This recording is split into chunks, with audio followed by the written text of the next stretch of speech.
dedicated to you, my boy. I know you're having a tough time. I know I was making fun of you. No, I was joining you in the madness. Just a shout out to Tim Dog. He's having a rough time, but he's still our boy. Shout out to everyone in the chat. We have an incredible show for all of you today. Sorry again, we're late, but you might as well tune in 10 minutes later from now on. Official time is 9:10. We have an incredible show as always for you today. We are sitting at the precipice of what may be the demise of Xbox as we know it.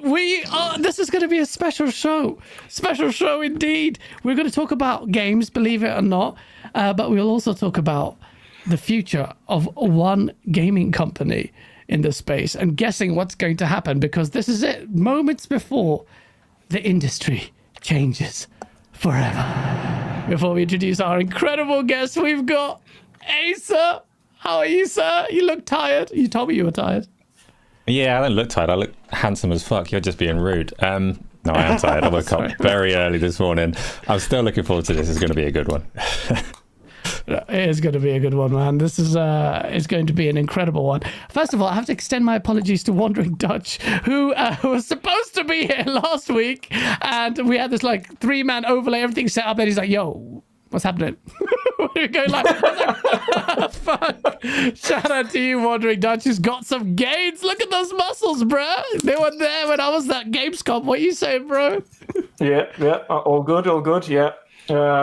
Mentally a bit better these days, so I'm all good. I can't wait. Good, it's a shame you can't turn up to Gamescom this year, Mr. Married Man.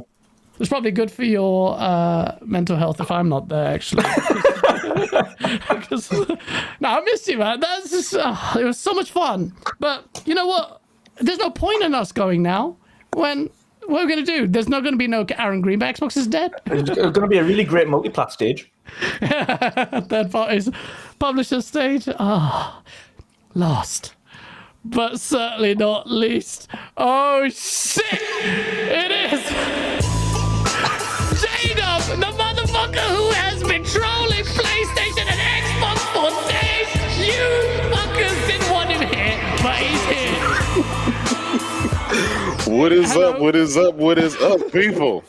The one and only, the legend that put the dagger in Xbox's heart.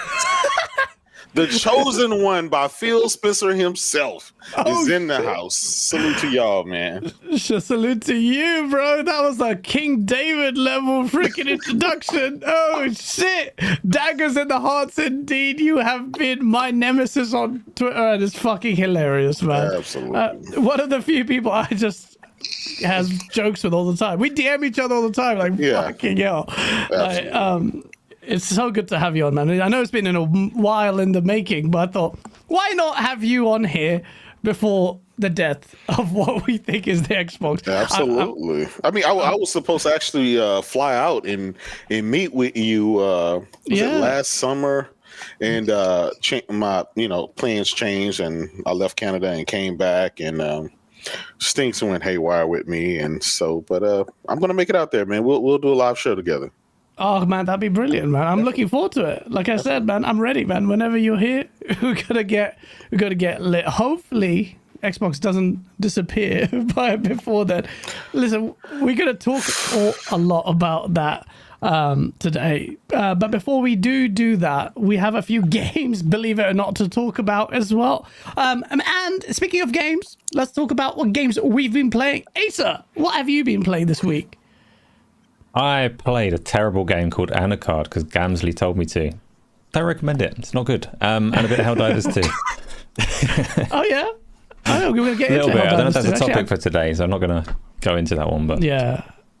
Okay, well, yeah, that's the first topic today. So, okay, I didn't know you played that. That's going to be good. Dutch, what have you been playing, bro? Yeah, I've been trying to get through Final Fantasy 16, but I've got massive OCD, so I'm doing every side quest I come across as I come across them, as well as all the hunts as I come across them. So it's taken much longer than I thought.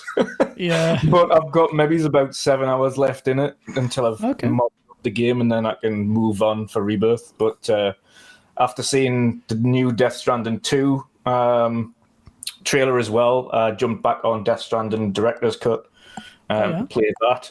So I'm getting through them at the moment, and Alan Wake. So those three are my three that I'm chugging on through until Rebirth. No, that's solid games actually. I've changed my opinion on Alan Wake, but yeah, good solid games.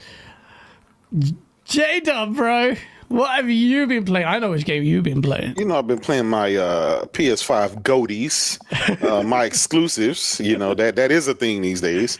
Oh shit. I have been playing Helldivers all day, all night. After the show, I'm going to jump back on there.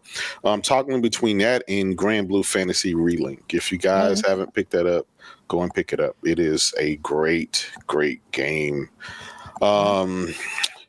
Between those and Enshrouded that came out I think last week sometime. So I'm about like 12, 13 hours into that game. But man, it's an epic game. So all of a sudden this month, between last month and this month, you know, the Last of Us Part 2. You know, I'm going through that for the PS5, and all of a sudden, you know, we got all these other games coming up. It's crazy. You're not playing Foamstars? I actually streamed hours and hours and hours of that. I did that with Lord Attic. Shout out to him and a couple other friends. I think it's a great game. It's a great game. It's a great game. I think it's a great game. I mean, it's not for everybody. I forget I'm talking to Mr. 10 out of 10 State of Play and 7.5 out of 10 PlayStation Showcase guy. Absolutely. I knew I had the foresight that you know, exclusivity was going away, so I had to deduct my points from that. So. Oh man, shit. Foamstars. Well, speaking of Foamstars, that game has kind of middling 59 meta at the moment. But the reviews saying that the game is okay. It's not broken. It's not buggy or anything. It's just, I don't think it has that many creative ideas, because obviously it's a pretty much copy of Splatoon, but it's still not a terrible game. But it's not something. It's kind of basically landed where we thought. Granblue Fantasy Relink seems to have done quite well, and it's a solid 80 on Metacritic and a good JRPG. Again, another JRPGs, another stable of PlayStation, also out on PC. But you know, PlayStation's getting that variety, and then the big one is Helldivers. We'll talk to in a bit. What I've been playing, I played Tekken 8 finally. I just got it yesterday, and then I had to whiz through the story. Story's crazy on Tekken 8, man. Like, it's Dragon Ball Z versions. I won't say too much or spoilers, but freaking batshit crazy that game. So I've been playing that, and also been playing a little bit of still the finals. It's such a good game. Played with someone from the community as well, like today. It was just really fun to play. So just shout out, you know who you are. He's out gallivanting tonight. But yeah, man, I can't wait to do more community nights, and I want to play Helldivers as well. Speaking of which, that's the game that we need to talk about. I remembered I need to get my notes up so I can fucking timestamp this shit.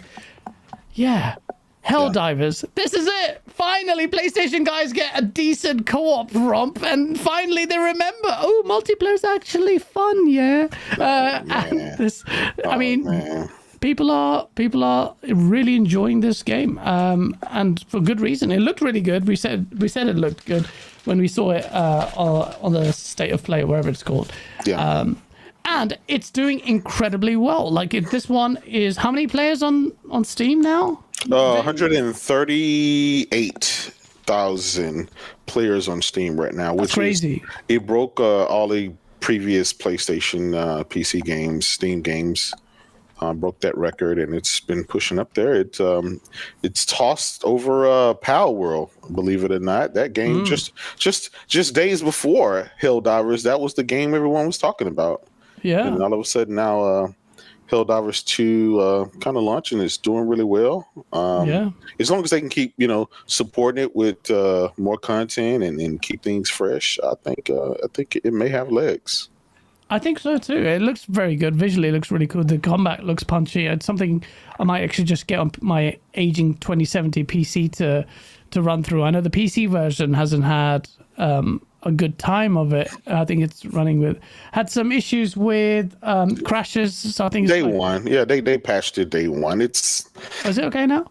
Yeah, it's okay. It's literally like 8 hours after the game launched on PC, after they opened up the servers and everything. People had connectivity issues, which I think is almost the standard these days. Any multiplayer games, those day one, those servers get hammered and have a hard time getting in and stuff like that. And but luckily, those guys were able to jump right in there and get it all patched up pretty quickly. And so it's working now?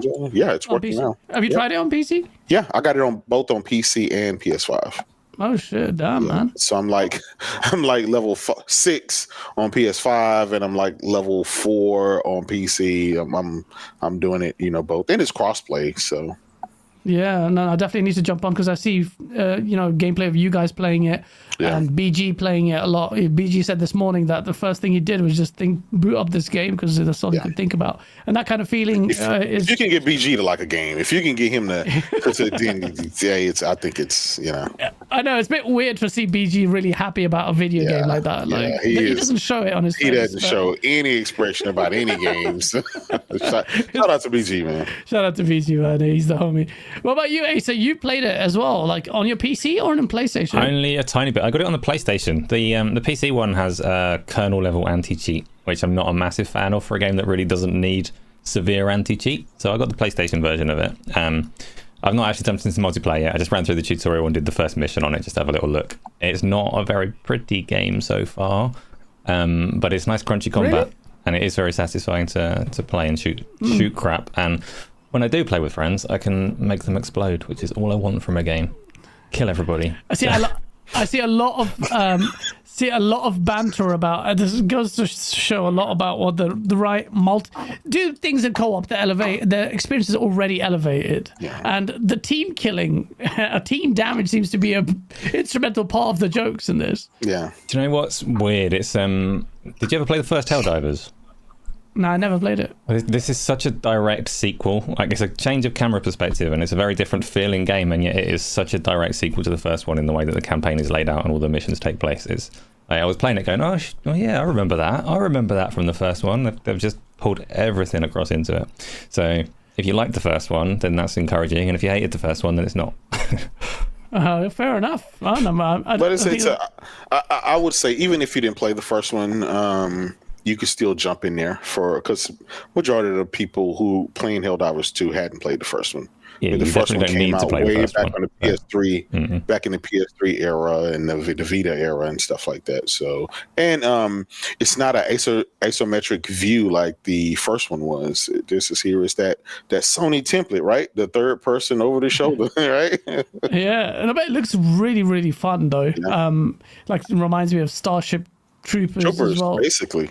Yeah, no, it's really good. I was going to say there is a bit of controversy though, and I want to get your takes on it, Dutch. What do you think about this? I know you haven't played it yet, but the pay to win thing. There's a controversy that you can buy stuff to.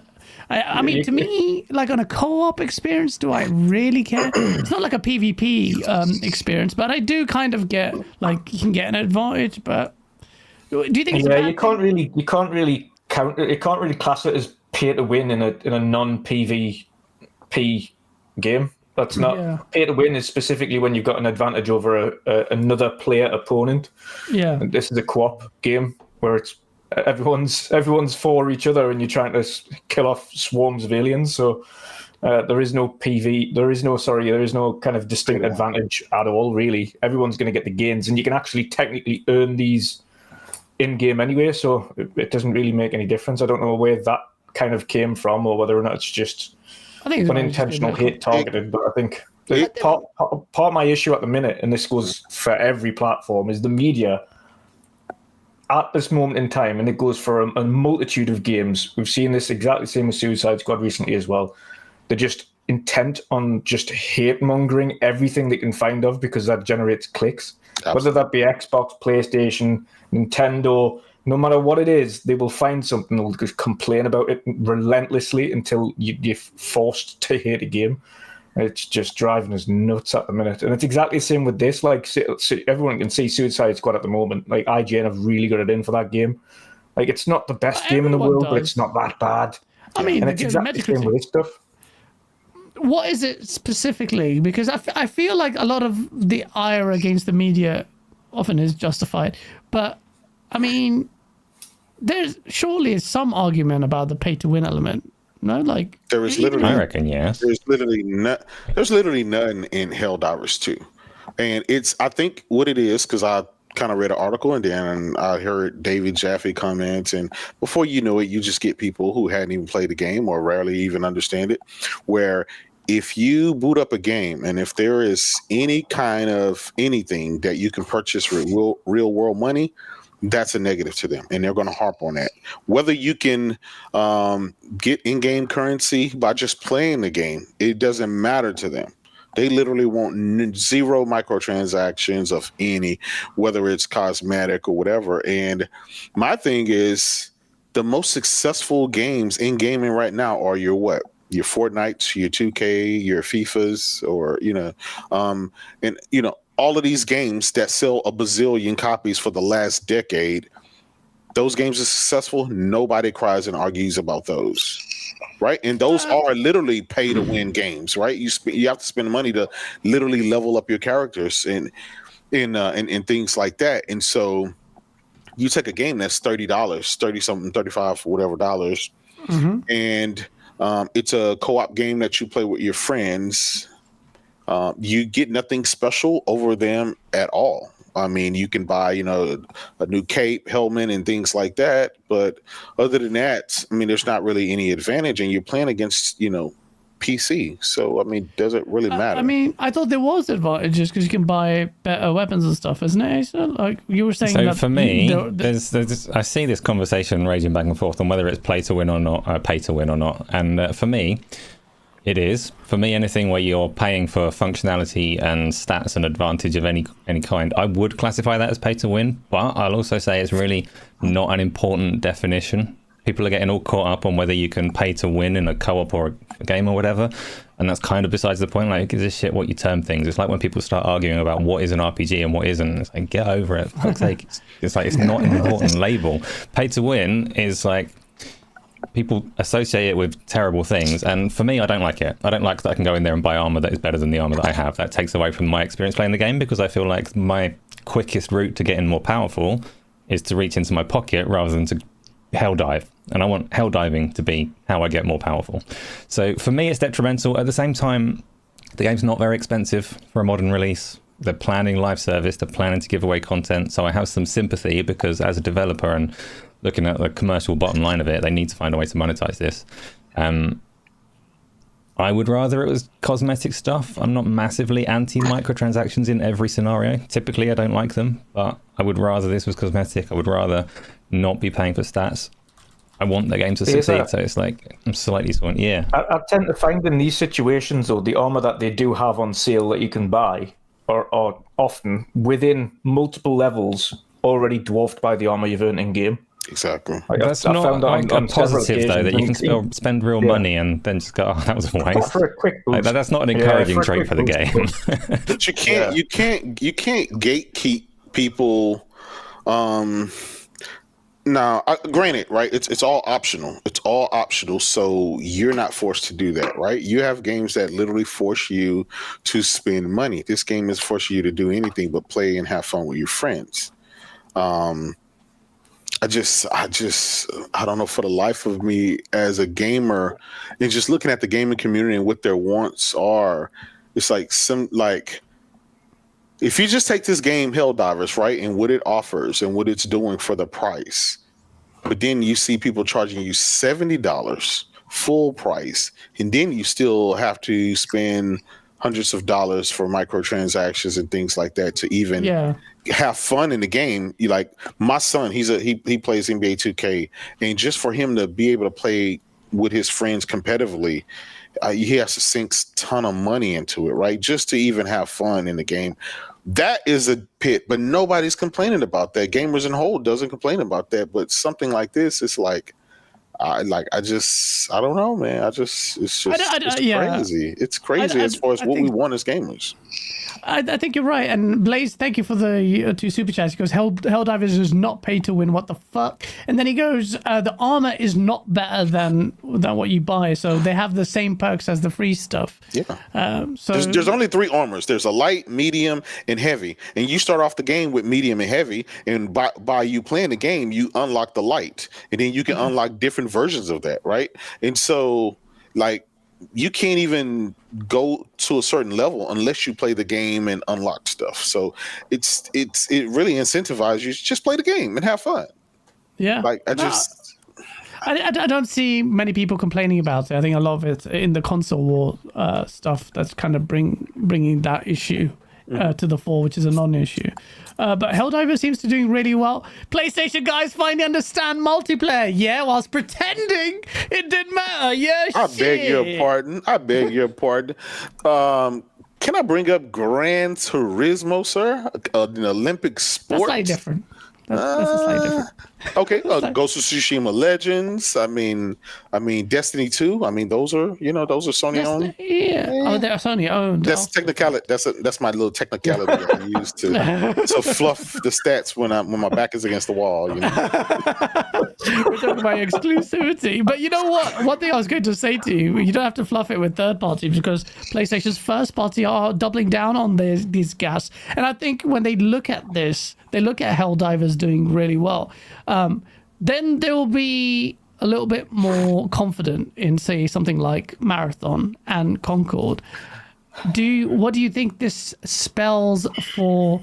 I always thought the gas pivot was necessary and a really smart move. And I'm the most interesting, intriguing part of PlayStation's roadmap is the gas. So where do you think? I think Sony looking at this will now say, you know what, gas is the way forward. And I also think looking at this and looking at the 130,000+ people on PC, that this idea of a stalled release on PC might disappear. Asa, if you're Sony looking at this, do you think they would reconsider their stalled PC release? Because I think that is going to go by the wayside. Day and date to PC is coming, but I don't know when. But I'm just guessing. What do you think? I mean, I think most people's expectation is that their gas games and service games do that anyway, because those things thrive on the player base.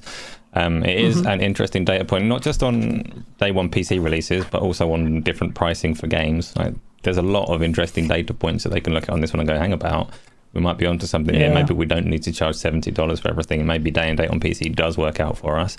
But I don't think they're going to shift their primary strategy. I don't think their next big over-the-shoulder cinematic game is necessarily going to be different. The whole industry is shifting. Things are changing, and I expect it to happen one day. But like you, I've got no idea when, and I don't think there's any massive pressure on them to do that right now.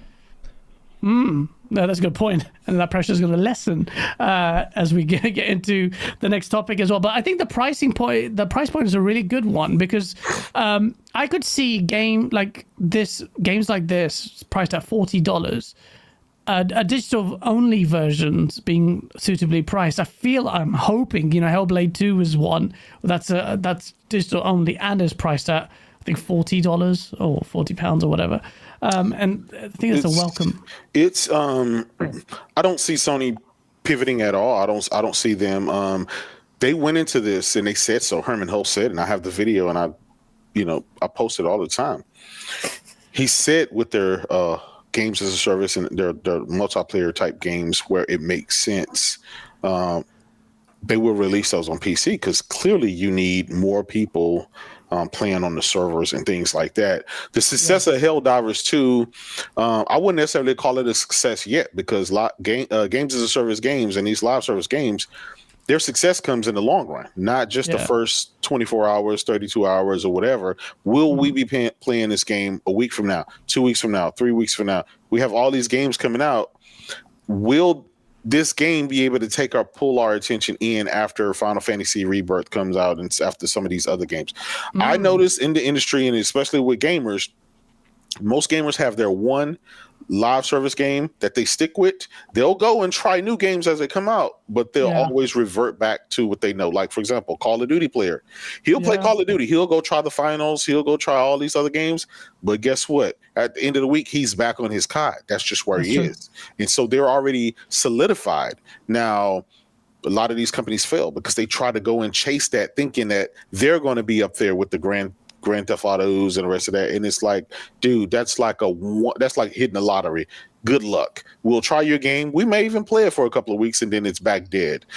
Pal World, right? I think there's still a lot of people playing that, but I want to see if people still play that game in 3 weeks, 4 weeks. Yeah, right? I think that the numbers for Pal World will dwindle pretty sharpishly. But people do. It depends on content and how many hooks you have. And they had a very aggressive roadmap for the kinds of content they want to deliver. So it all hinges on content and how quickly they do it. And the same applies for Helldivers. But, we'll see. We'll see. Let me read these super chats. Dark Mysteries, thank you for the £2 super chat. Where the hell are the ABK games on Game Pass? That's a very, very good question. I'm hoping to get an answer this next week. If we do get one, there's a lot for them to tackle, that's for sure. Shout out to you for being a member for 28 months. Kupo, obligatory message from him because I'm looking forward to Stellar Blade because Butts and Final Fantasy VII Rebirth. Hit that like button. Yeah, shout out to 624 people in there. Hit the like button, please. And we got Percy Pringles, the $2 super chat. Just here for the pony brain rot. This was going to happen, wasn't it? You're going to have that. It's going to happen. Gamsley with the $2 Canadian goes, tell Asa, Bro-tato is amazing. Gamsley, I don't think Asa is going to take your recommendations that seriously after you recommended that shit game. What was it called? Anacard, Go Mecha Ball and Bro-tato have been his recommendations so far, and I apologise to everyone that tried those. A lot of people like Bro-tato, they do. But... God. Bro-tato is supposed to be really fun, actually. I haven't tried it, but it's supposed to be really good. I played it for a little bit. Yeah, so we've got, I mean, it's a busy year already, and PlayStation's coming out to a good start with a decent, a good multiplayer game. And this is a kind of like that moment where it's Gas Vision is off to a good start after factions getting murked. We also had Final Fantasy VII Rebirth, part of the State of Play demo, which I didn't watch. I watched a bit of it. I was watching BG stream it, and then instantly they dropped the demo, and the demo's been out. Have you played it, Jay? Oh yeah. I mean, as soon as they announced it, I was already on my phone downloading it while I was watching the rest of the show. Oh my God, that game is so beautiful. You can tell it was made, specifically for PS5. Just the loading, the textures, way higher resolution textures. 3D audio, the haptic feedback, changing of the colors of the controller and stuff like that. So they really put their foot in it, and I can't wait. I mean, it's one of those games where it didn't matter what happened, whether they come out of demo, everybody was going to buy it anyway. So it's proven. It's a proven game. So BG was saying this is game of the year for already just locked it in. It's already, yeah. I haven't even played Final Fantasy VII yet, so I need to go back on that as well. Again, I could do that on PC whilst I wait for my PS5 to be delivered back to me. But Final Fantasy VII Rebirth, Asa, did you try it? Try the demo? Definitely not. I've not watched the state of play. No, I don't want to. I've said lots of times that game is I cannot miss that game when it comes out. I'll play it day one. Really, really, genuinely cannot wait to play it. I love the Final Fantasy VII remake. I do not need to be told plot points for Rebirth. I'm going to get it. Leave me alone, Square Enix. So, no. And I gather from the you can carry your demo progress into the game, so it's not a complete waste of time, whatever. But I'm a patient man. I can wait until the game comes out and play it properly. When's the release date for that? I'm not having a dig at people that have played the demo late. By all means, 29th. Knock yourself out. But. It's such a massive game. That's mad, man. Like, shit. Yeah, I need to get back on that because that looked. I was watching it. It looked beautiful. It looked really good. I want to say this. Isn't it funny how like Square Enix, their main stable games, they will throw everything at it and they'll make sure that thing is good. But then you got stuff like Foamstars where Dude, like, come on. How, like, what are you guys doing? That's definitely have an A team and a B team. Oh, they probably got a Z team, I tell you. Like, it's like when you go to a strip club on a Tuesday, you know you're going to get some shit one at 12 p.m. You're like, oh, this is going to be a fucking absolute shit show. And then you got the A team on a Friday or Saturday night. I'm not speaking from experience. I'm just guessing. Yeah. I'm just guessing. But yeah, no. What about you, Dutch? Have you tried the demo? You said you're going to go on to play this next. Yeah, I'm in the same ballpark as Asa. I refuse. It was like, we're going to do this whole state of play on. I don't want to see it. I do not want to. If anybody watched the Tokyo Game Show, if anybody watched the kind of recent trailer that they released there, which was the demo itself, they showed the demo off there. I've seen what I need to see. I do not need to play that game before the game releases. Like, I'm already all in. I've got a pre-order that's sitting there waiting to play. So yeah, I'm all in on it. I love Remake, but as much as I love the original, I love the one thing I liked about Remake was the fact that they extended upon story points and plot points that you didn't get in the original. I still don't like the fact that we have to buy 3 versions of this game to get the entire story, but you know, that's another thing entirely. I don't even mind that. I wish it did have proper continuity though. Like, I want to use my save file, and it's not set up for that, so that's a bit of a shame. 100%. Oh really? Yeah. Is it you don't carry over your? You get a couple of rewards for playing it, I think, but no, it's not. It's not. When it's eventually out as a trilogy, it will not be one continuous adventure, and that's, for me, that's like disappointing. I still love what they've done with it, but I wish it would eventually be here's your Final Fantasy VII remake in totality.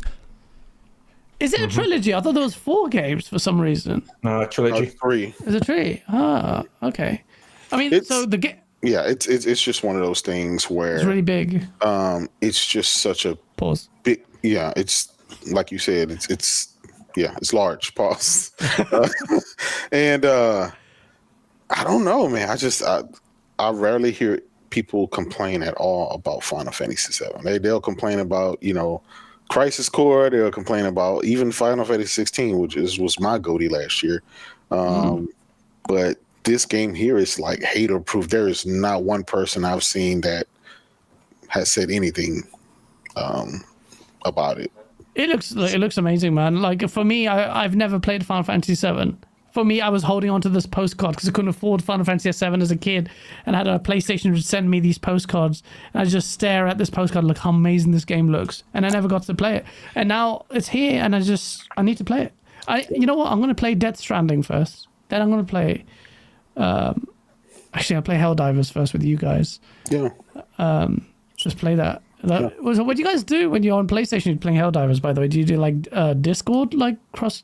Yeah. I mean, a lot of times I'll join up with the crew on Discord, and we'll just transfer Discord, you know, from our phones or computers over to the PS5, so we just stay there. Or you can just, you know, invite everybody if they're on, you know, PS5 into one big party chat. It does have in-game comms that I assume work cross-platform, but Discord's the way. Yeah, this is pretty. Yeah, and if you're on PC, on the console, you just hit a button, they give you the code, and you can add the friends with the code and link up. Wow, I'm definitely going to try that because the Xbox Discord app is really intuitive, so I expect the PlayStation one's pretty good as well. So those are the games out of the way. Okay. Let's talk about. There you go, Jay. Take care of the lightweight. What a week! I was banned, by the way. So I was suspended on Twitter because of a group of virgins with Star Wars fucking like role playing. It's so sad. I feel sorry for them. They're so sad. But they actually got me suspended. So I had to actually worked out because I just sat there watching the spectacle. It was insane.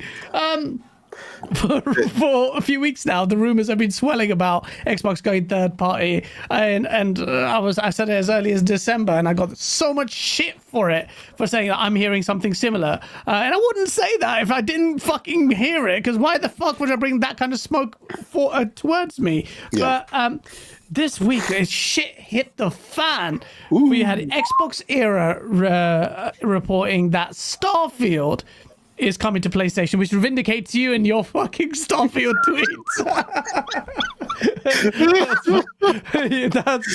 I resurface all those tweets from 2018. I resurface them. I'm ready. And Nick Masse. Oh, Nick Masse is because my PS5 is ready. He is going to get massive vindication if that's true. Then we had VGC saying Gears of War's coming to PS. Just reading that hurt me. Just reading that, just like a dagger in my heart. Like, are you fucking taking the piss? And then Halo was mentioned, and fuck this. I don't want any part of this fucking version of the multiverse because it is going crazy. So they had VGC, you had Tom Warren going out and doing that. Then you had Nate the Hate also come out and say that he's heard Starfield. But recently, as of yesterday, Nate the Hate did a U-turn on that, saying actually that might not be correct.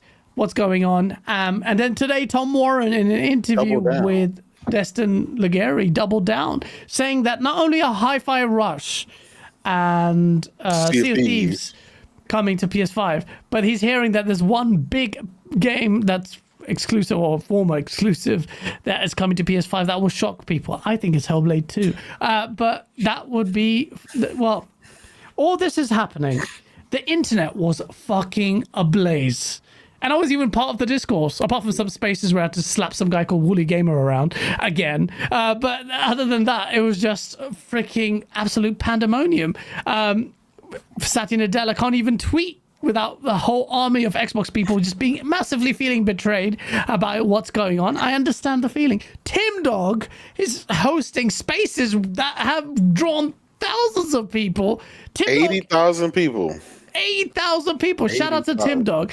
But Tim Dog isn't exactly taking it very well, where I'm a bit concerned for him. But at the same time, I understand Tim Dog's feelings. But at the same time, I'm like, yo, it's not that serious. But he has been close friends with Phil Spencer. He's gamed with him. He feels like he's his friend, maybe consider him friends, and he feels like he's been thrown under the bus, and now he is lashing out against this company. And what does it say about being friends with corporations, and these corporate suits? Are they really your friends? And Tim Dog, bless him, has been quite open in his spaces, saying he feels slighted, and he is very, very, very mad.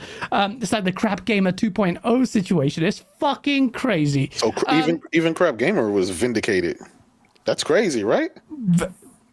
Crap Gamer, after all these years, who was the butt of the jokes, including mine, is now coming out here saying, well, hold on a minute, why are you guys taking a stand now when I took a stand at Quantum Break? The problem was the way he did it. It was Phil Spencer accosted him directly. Yeah. I was with him. In fact, you can go back to N4G. I said it for ages when Quantum Break, I think it was. I said this devalues the console. The backlash was so considerable that Phil Spencer then tweeted out. He said, "Listen, we hear you," and everyone in the internet said, "You, Phil Spencer, in the face." You. And that is what the internet was saying. Sorry, I know it's loud for you, Ace. It's just like, I have tinnitus as well. I was just like, sorry, Ace. But Phil Spencer, I said it a few weeks ago, he's going to go down in history as one of the biggest heroes who saved Xbox. Let's be real. Satya Nadella was going to wind it down. He saved it only to make it Kumbaya, my lord. Third party. He's just going, and so we don't know what's going on. I will say this: we don't actually know what's going on. We've got this big event coming. I have an idea of where we're going with this, but this Microsoft press conference that's coming out on Monday or Tuesday is going to fucking be... It's going to have mad... I don't even know what format it is going to be. It's going to be a live stream? It will. Their words, it's a business event, and that worries me, right? Yeah. As a gamer. You're talking about games, but it's a business event. That's not good. That's not good at all. That means some corporate suits are having a meeting about video games, and they're not gamers, and they don't understand games, and that never fares well with us gamers. I wish they would say at an Xbox event, but they didn't, man. And that's the thing that pisses me off. That just doubles down on everything. It's like business. Even worse, Gas, because you were away. Of course, I was distraught that I didn't get to take my vengeance out on you publicly, but behind the scene, I beat you up. Microsoft. You were sending me DMs constantly because he couldn't. I kept you updated on everything, so you were in the loop. It's crazy, but Microsoft has literally scrubbed the word Xbox from its websites. So this is another thing. So we're seeing this rebranding of it. The Xbox seems to be moving. Like there seems to be, like Phil Spencer did like a tweet saying that, where Jess Gordon was saying that this is just a misnomer and this is a bit of a thing. But we don't know at this stage because all this stuff is happening in the background and we don't know. We're trying to make sense of what it is. Yeah. You, Dutch, you were talking about the media, and I think a lot of your ire was also directed at this issue as well, and the manner in which the reporting is. It's this rampant speculation and whatnot. I can understand certain corners of the fandom being really frustrated at, like, hold on, XboxEra, you said this is happening. What's going on? Nate the Hate, you said it, now you're doing a U-turn. What's going on? And Microsoft is then saying, it's a business meeting, we hear you, blah, blah, blah, blanket, empty, hollow statement, wait out for next week. What's your take on this? What do you think is actually happening? And remember, we're only a couple of days away from what's actually happening. Let's see how good your guesswork is. What's actually happening? Yeah, we're gonna first of all let's start with the like you say, the rampant speculation. So the rampant speculation is the fact that people are not only are they walking back everything they were originally saying a week ago, which is hilarious to see anyway, but it's the method in which they're all now. It's the method in which that they're all now walking back, and the fact that they're saying, yeah, but all we said was it's considered. Well, no, you kind of passed it off as if it was happening. You didn't say it was considered. So, these are all being considered. They're coming. They're definitely coming. No. It's either they're under consideration or they're coming. Now, every platform, I can guarantee every platform in some way, shape or form is considering what they're doing to make money. Now, whether that be PlayStation considering putting what title on PC day and date, or what night title to not put on PC day and date, what titles could potentially be good for multi-platform. For them, it'll be keeping every single player game that they've ever done exclusive, potentially looking at PC day and date, but everything multiplayer, they could even look at multiple platforms. For Xbox, on the other hand, they're looking at growth outside of the console because naturally, you're never going to keep up with PlayStation on the console front. It's just never a possibility. They've admitted this before. They've said that. We've said that, to be fair. It's just not. It's a named thing. As Apple is a named thing, when you talk to somebody on the street, you mention you've got an Android phone and it's just slander. It's like, why you got an Android phone? You've not got an Apple charger. Why are you not got an Apple charger? It's like one of them things. Like, and especially in the UK and in Europe, PlayStation is the biggest market share by a long shot. Yeah. A lot of European countries don't even talk or think about Xbox. There's no advertisement anyway. So on one front, it's their own fault for not marketing as much as they should be marketing. It's viral marketing that they need, and PlayStation does viral marketing exactly how you're supposed to do it. Put giant axes in the floor in random places, you put Spider-Man models in random countries and billboards and things like that everywhere. Like, viral marketing speaks. People think what's going on over here and they pick it up. Xbox doesn't do that. We've been complaining about this for years. Like, every year we have to say exactly the same thing. Like, yep, all the time. Stagnant because you're not marketing anything. Like, nobody actually knows what Game Pass is. Like, everybody, even people that I know that have an Xbox in the UK, and they say, "Oh, I think about picking up X, Y, and Z." I'm like, "Have you heard about Game Pass? Do you know what Game Pass is?" Like, what's that? It's like, Jesus Christ! Like, why? Normal people don't know. And even saying that though, PlayStation don't push PS Plus because they don't want to and don't care about it. But I do the same thing for PS Plus, but Xbox's main focus, their main drive for the last few years has been Game Pass, and they don't bother advertising it correctly. Like, if it is actually your main focus and that's where you want people to play or what you want people to do, then you have to market it correctly, and they just don't do that. They don't. And everybody they kind of come out the woodwork when something happens in the US and they put a giant thing on a sphere in the US. And that's well and good for the American market. But outside of the American market, there is no marketing. There's nothing. Oh, we sponsor the England football team. Oh, congratulations. Nobody cares. What's that? What is that? So for you, it's the market. Completely, we've said this ad nauseum on this show. Like, people still don't know what Game Pass is. Their marketing is absolutely atrocious. So they shouldn't be surprised. And on that note, though, it's like the reason the rumors and get out of speculation is because specifically the wording that Hierarchy have used. It is specifically down to that. Hierarchy have always said, when we all play, we all win. Okay, so what does that mean? What is that terminology? When we all play, okay, originally the strategy was console, PC, cloud. Right. Yeah. So when all those three, we all win. Okay, so Xbox, PC, cloud. That would be the determination or the guess. Yeah. And then it's like, okay, so now we're considering putting certain titles on multiple platforms, right? Okay, so what are those titles? And that this week has been speculation galore because it's like, okay, so Hi-Fi Rush is going over there. Personally, Hi-Fi Rush, I don't blame them wanting to get more eyes on that game because it deserves it. I love the game. A little AA game like that, I can kind of understand a AA game like that. Although, at the same time, it could very well have been Xbox's next mascot because the game was that good. Like Chai and 808 were really great mascots. It had a great story, it had fun combat, it was polished from the off, there was no issues or bugs. They had tons of free content to it straight away. And then they're just like, okay, we'll ship it elsewhere. Instead of going, well, actually, if we give that a little bit more budget, Hi-Fi Rush 2 could be this staple AAA version and be another mascot for the brand. But they don't see that foresight. They just say, right, well, where else can we put it to make more money from this one?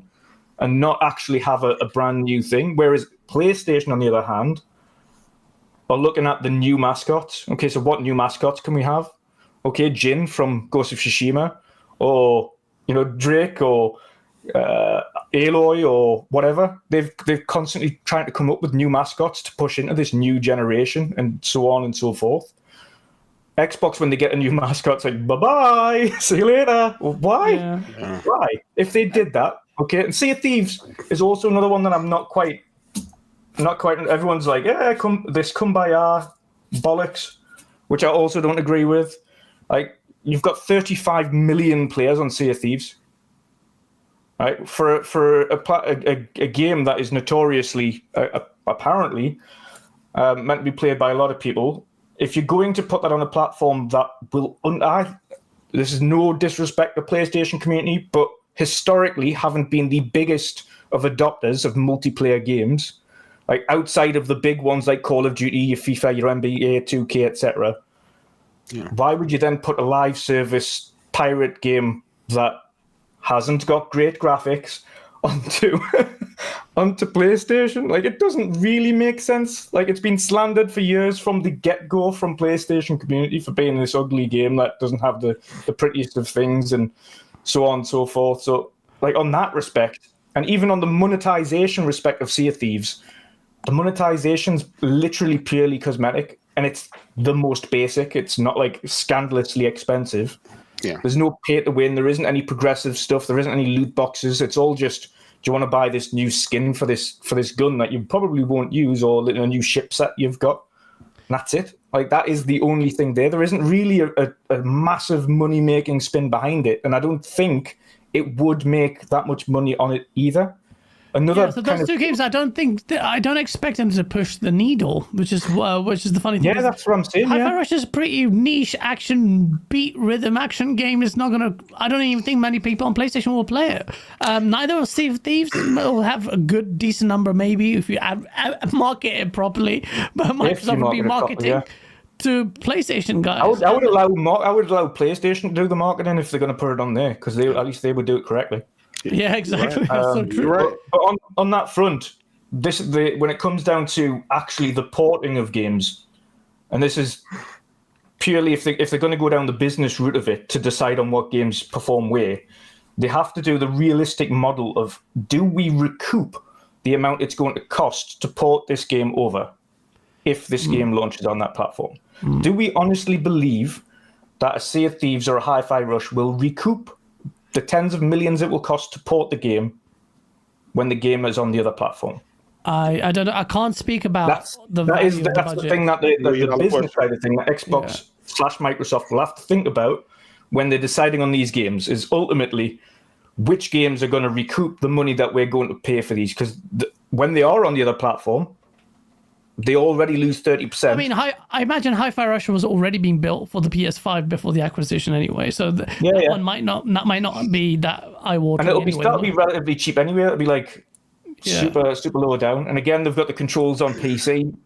Both these consoles are PC, essentially PC built anyway. PCs, yeah.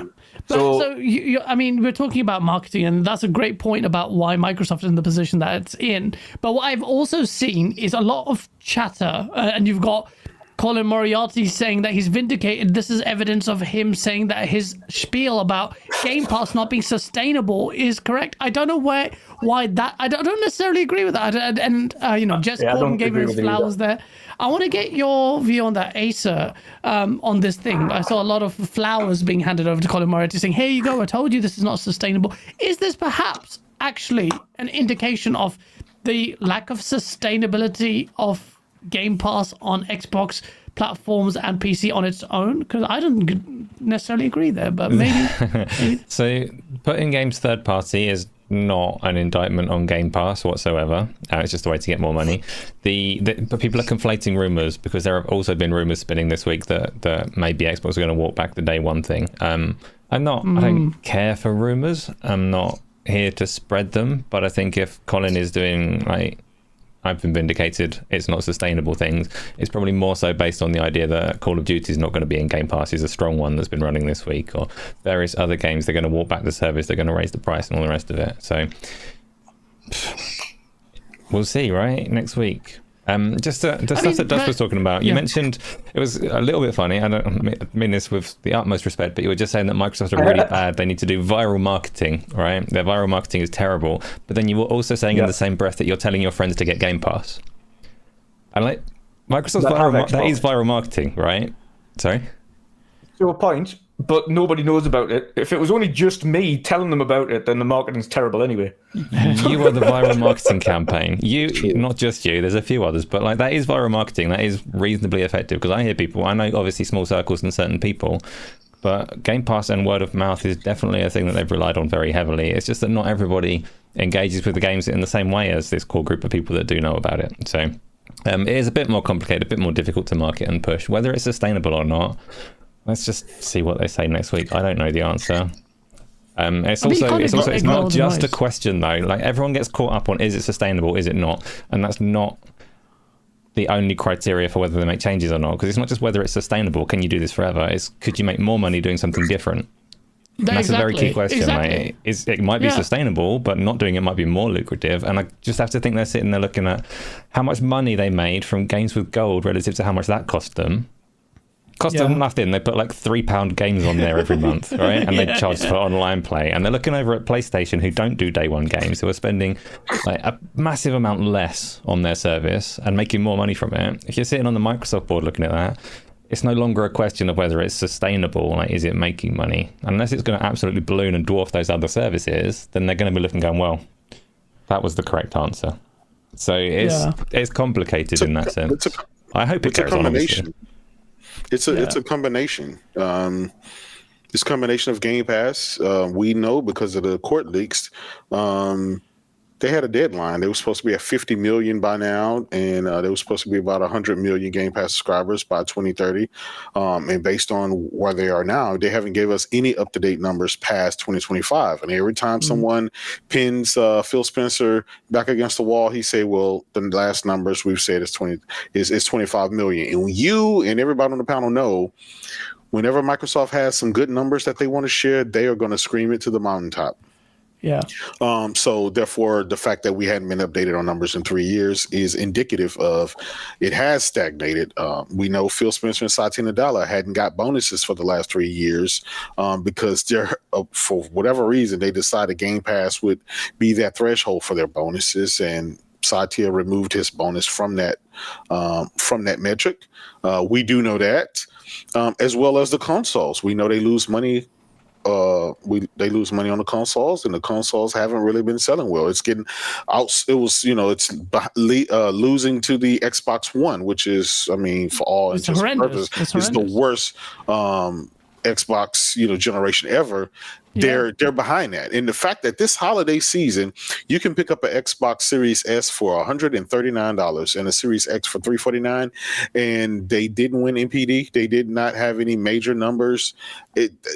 Something's going on, guys, and we can't just we have to address that, right? Something is going on. It's not that yes, the marketing. But the marketing kind of always been horrible for Xbox, for stuff like that. They I don't understand, because in the 360 era they had like some of the best marketing ever. Yeah. And then the PS4 era, Sony hired that same marketing company that Microsoft used for the 360 generation. And then Microsoft, I guess, just said, hey, we'll give some free codes out there. We'll give some Game Pass codes, and we'll sponsor some meetings and some parties and stuff, and have YouTubers and influencers to do our marketing for us. But that's not enough, because, dude, we're part of a little bubble, right? The masses of the world don't know about that. Like wondering, exactly. Nobody outside the United States hardly messes with Xbox or even know it exists. And why is that? Why aren't they over in Europe? Why aren't they over in all kind of places? We found out this past week, Sony is doing a deal with some developers over in Africa, trying to target that region. They came up with the China Joy initiative for Chinese developers, and in the Korean market, we see Stellar Yams, Stellar Blade coming. That's from the Korean market, right? So Sony is pretty much a global. PlayStation is a global brand, and they act like that, and they push it like that, and then we wonder why they're outselling Xbox 2-1. I'm like, guys, how can you be the world's richest company and be so stupid when it comes to the one product that I care about, right? Yeah, they're the kings at all the other services, the cloud and everything else, Windows, all that stuff. But when it comes to gaming, they just act like they're just useless. They really are. You're absolutely right. We've always said it, and it just goes down to not just marketing, but they're just being really just naive and obtuse about the whole way they approach Xbox. They've also relied on, like you said, some influencers and like the small community that they have got of like your Tim Dogs and Colts and all of us. Like we love the brand. We're really there at the forefront of it. And then here comes the double-edged sword, because the moment you now forsake them, you principally relied on them for your marketing.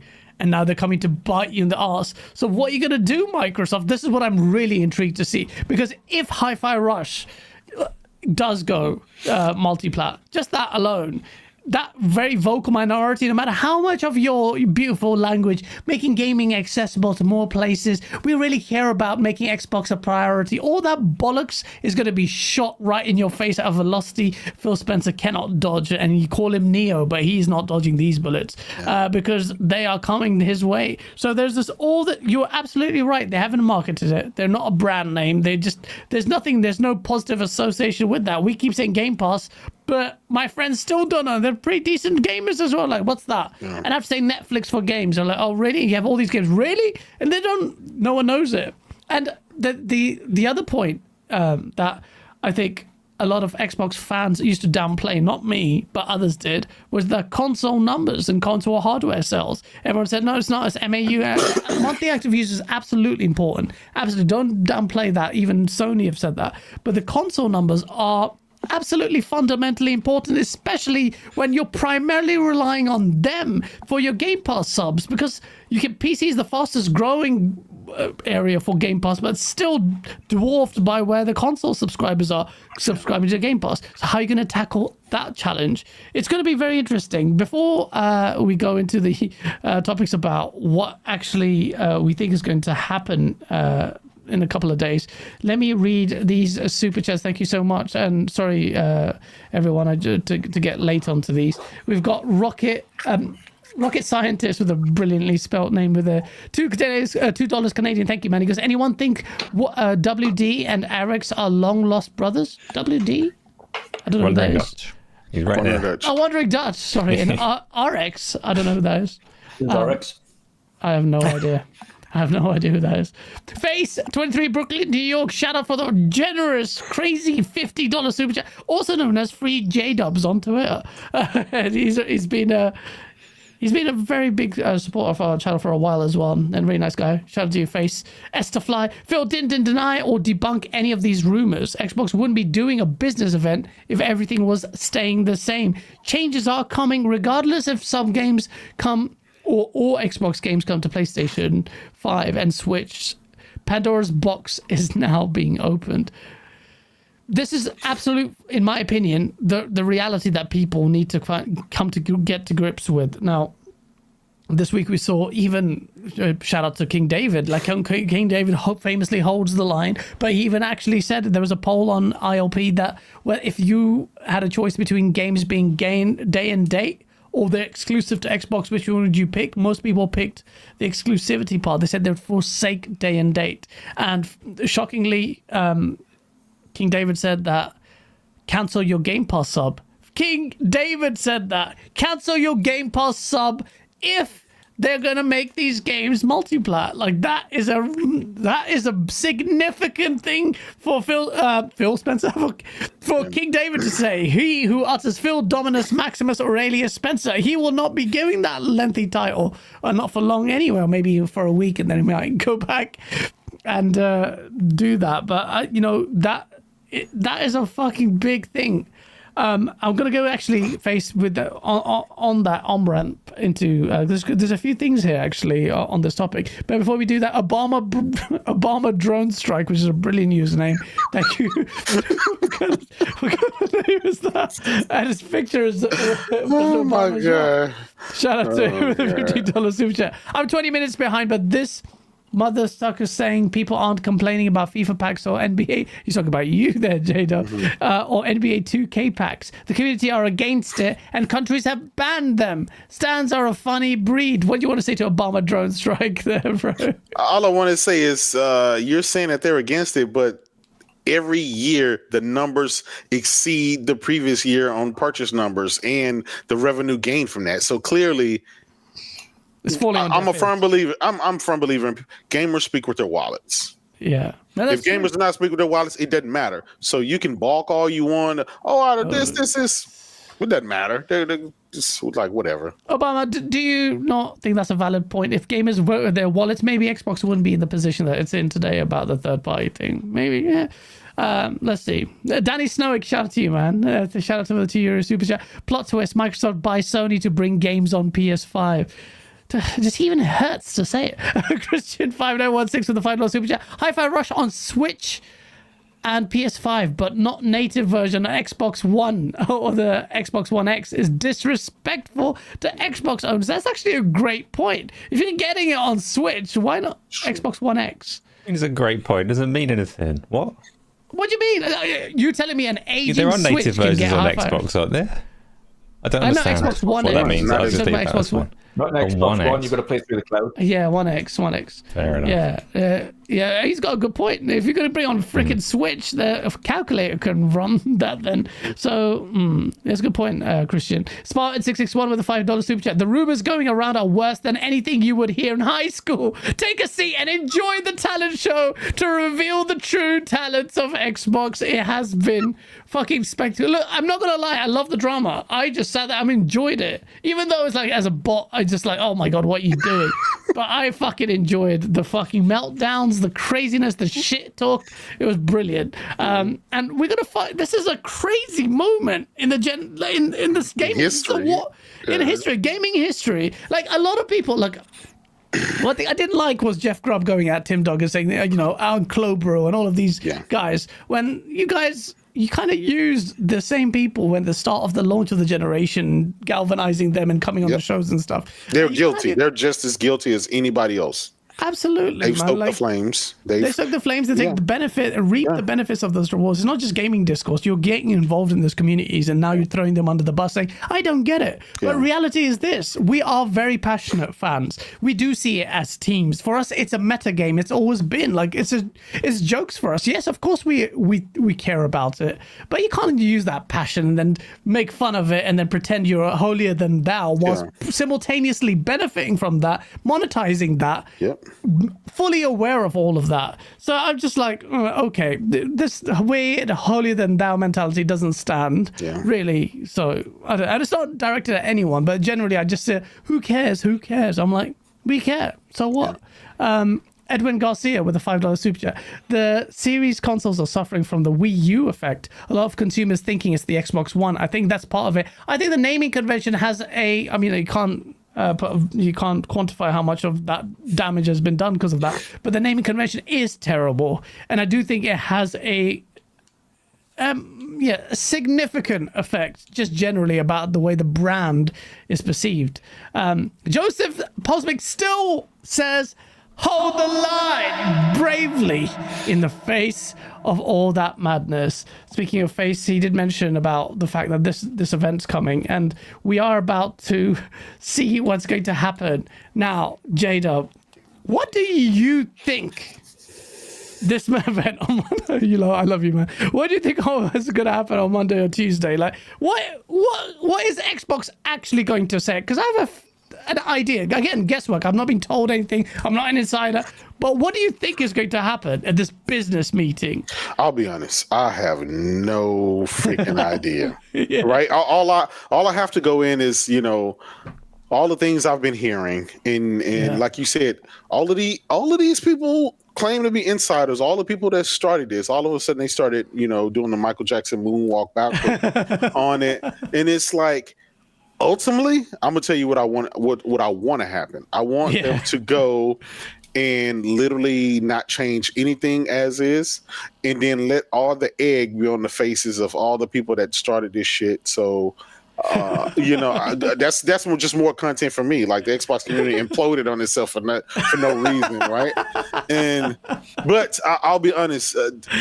Just deep down in the pit of my stomach, I'm kind of worried because, again, the whole business side and the way I hate the way this guy writes, types, and everything, because it's a nefarious. It's something nefarious behind everything he types.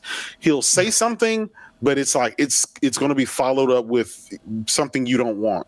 And of course, I don't want Xbox to get out of gaming, right? I don't. I want them to fight harder for our dollars, and I want them to have exclusive content and take pride in the hardware and push the developers to make the best out of the hardware and things like that. But Microsoft now is the world's richest company, and they are all about money right now. They're telling you, they're showing you, it's all about the Benjamins. I kind of feel like the Xbox, the guys that ran Xbox have been pushed out the way, and it's like the men in black came in with suitcases, you know, with briefcases, and they're coming in to take over. It's a hostile takeover, and they're gonna do what they're gonna do, and they don't care, and so that may not be good for gamers. And so I think, you know, there's going to be some games that come over to PlayStation, whether it's the whole slate or not.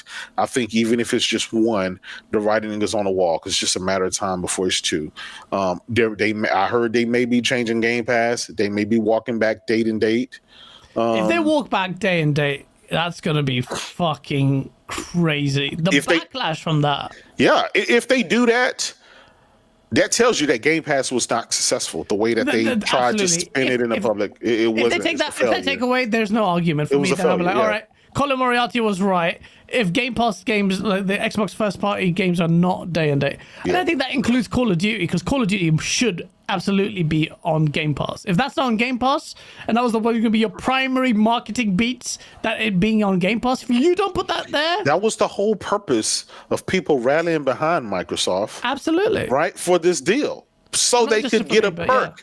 But then after the deal is closed, you become the world's richest company just to remove all the perks that the guys have supported this thing for 5 years without having any payoff. Like, dude, and I think that's where it's like, in me as a PlayStation centric gamer, that's a big screw you to Xbox gamers. And I feel them. I feel them when they say we've supported you through 2022 when we had no games. We supported through the launch when we launched with no games. We supported you last generation through all the failures. And here you go. You finally spend the money. You finally get the games. You finally get the developers and publishers. And you give us nothing at all. And you give it to PlayStation. Nintendo dudes, that is a big, I'm not going to lie. They basically have said, we choose these other two fan bases over our fan base. That's basically what they're saying. If that happens. That happens. I don't want that to happen. Primarily because I don't want Colin Moriarty, the piece of but also generally, I just think that that's just a horrendous thing. Don't you open yourself up to some kind of class action lawsuit because the freaking main appeal of Game Pass, you would like taking that away, even if it's COD, is horrible. Yeah. Look, I don't know if that's going to be. I think that's part of the unsubstantiated. That's the thing that would actually shock me. If that happened, that would actually shock me. They're like, holy shit, your business is. You spent 70 billion and you couldn't even sustain Game Pass. I still believe it's sustainable. I do believe that it's actually a really, really good disruptive service, and I'll be shocked if they do that. But what I'm expecting next week, you're gonna what I think is going to happen is Xbox is going to. It has been forsaking the console. Insular console model for a while anyway, mobile, PC. They've been saying it for ages. And what you're going to get is we're going to open up gaming for more places for more people to play. And you're going to get a pretty general statement about still valuing the Xbox customer. But I don't think you'll get hard specifics on or a definitive statement on exclusivity. Because I feel like after this business meeting is done, a lot of rampant speculation is still going on. The main thing that Xbox community wants to know is this. Are Xbox games going to PlayStation? Are Xbox first-party games going to PlayStation? Because they're not gonna just invest in the Xbox anymore. They just won't do that. If that happens. And secondly, also the Game Pass day and date stuff, they need to knock that on their head, because if that is going to if that's going to be changed, then it's going to be fucking pandemonium. Either way, whether it's exclusive or it's a change in Game Pass, their backs are against the wall. And I'll tell you this, because I feel like this suits the top guys at Microsoft are running the ship now.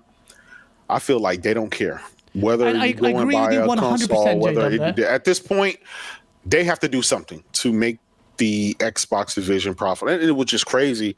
We've seen them talk and spin, and that's why I say Microsoft never has really given you really tangible, meaty numbers that you can hold on to. It's always a manufactured way to make something look positive.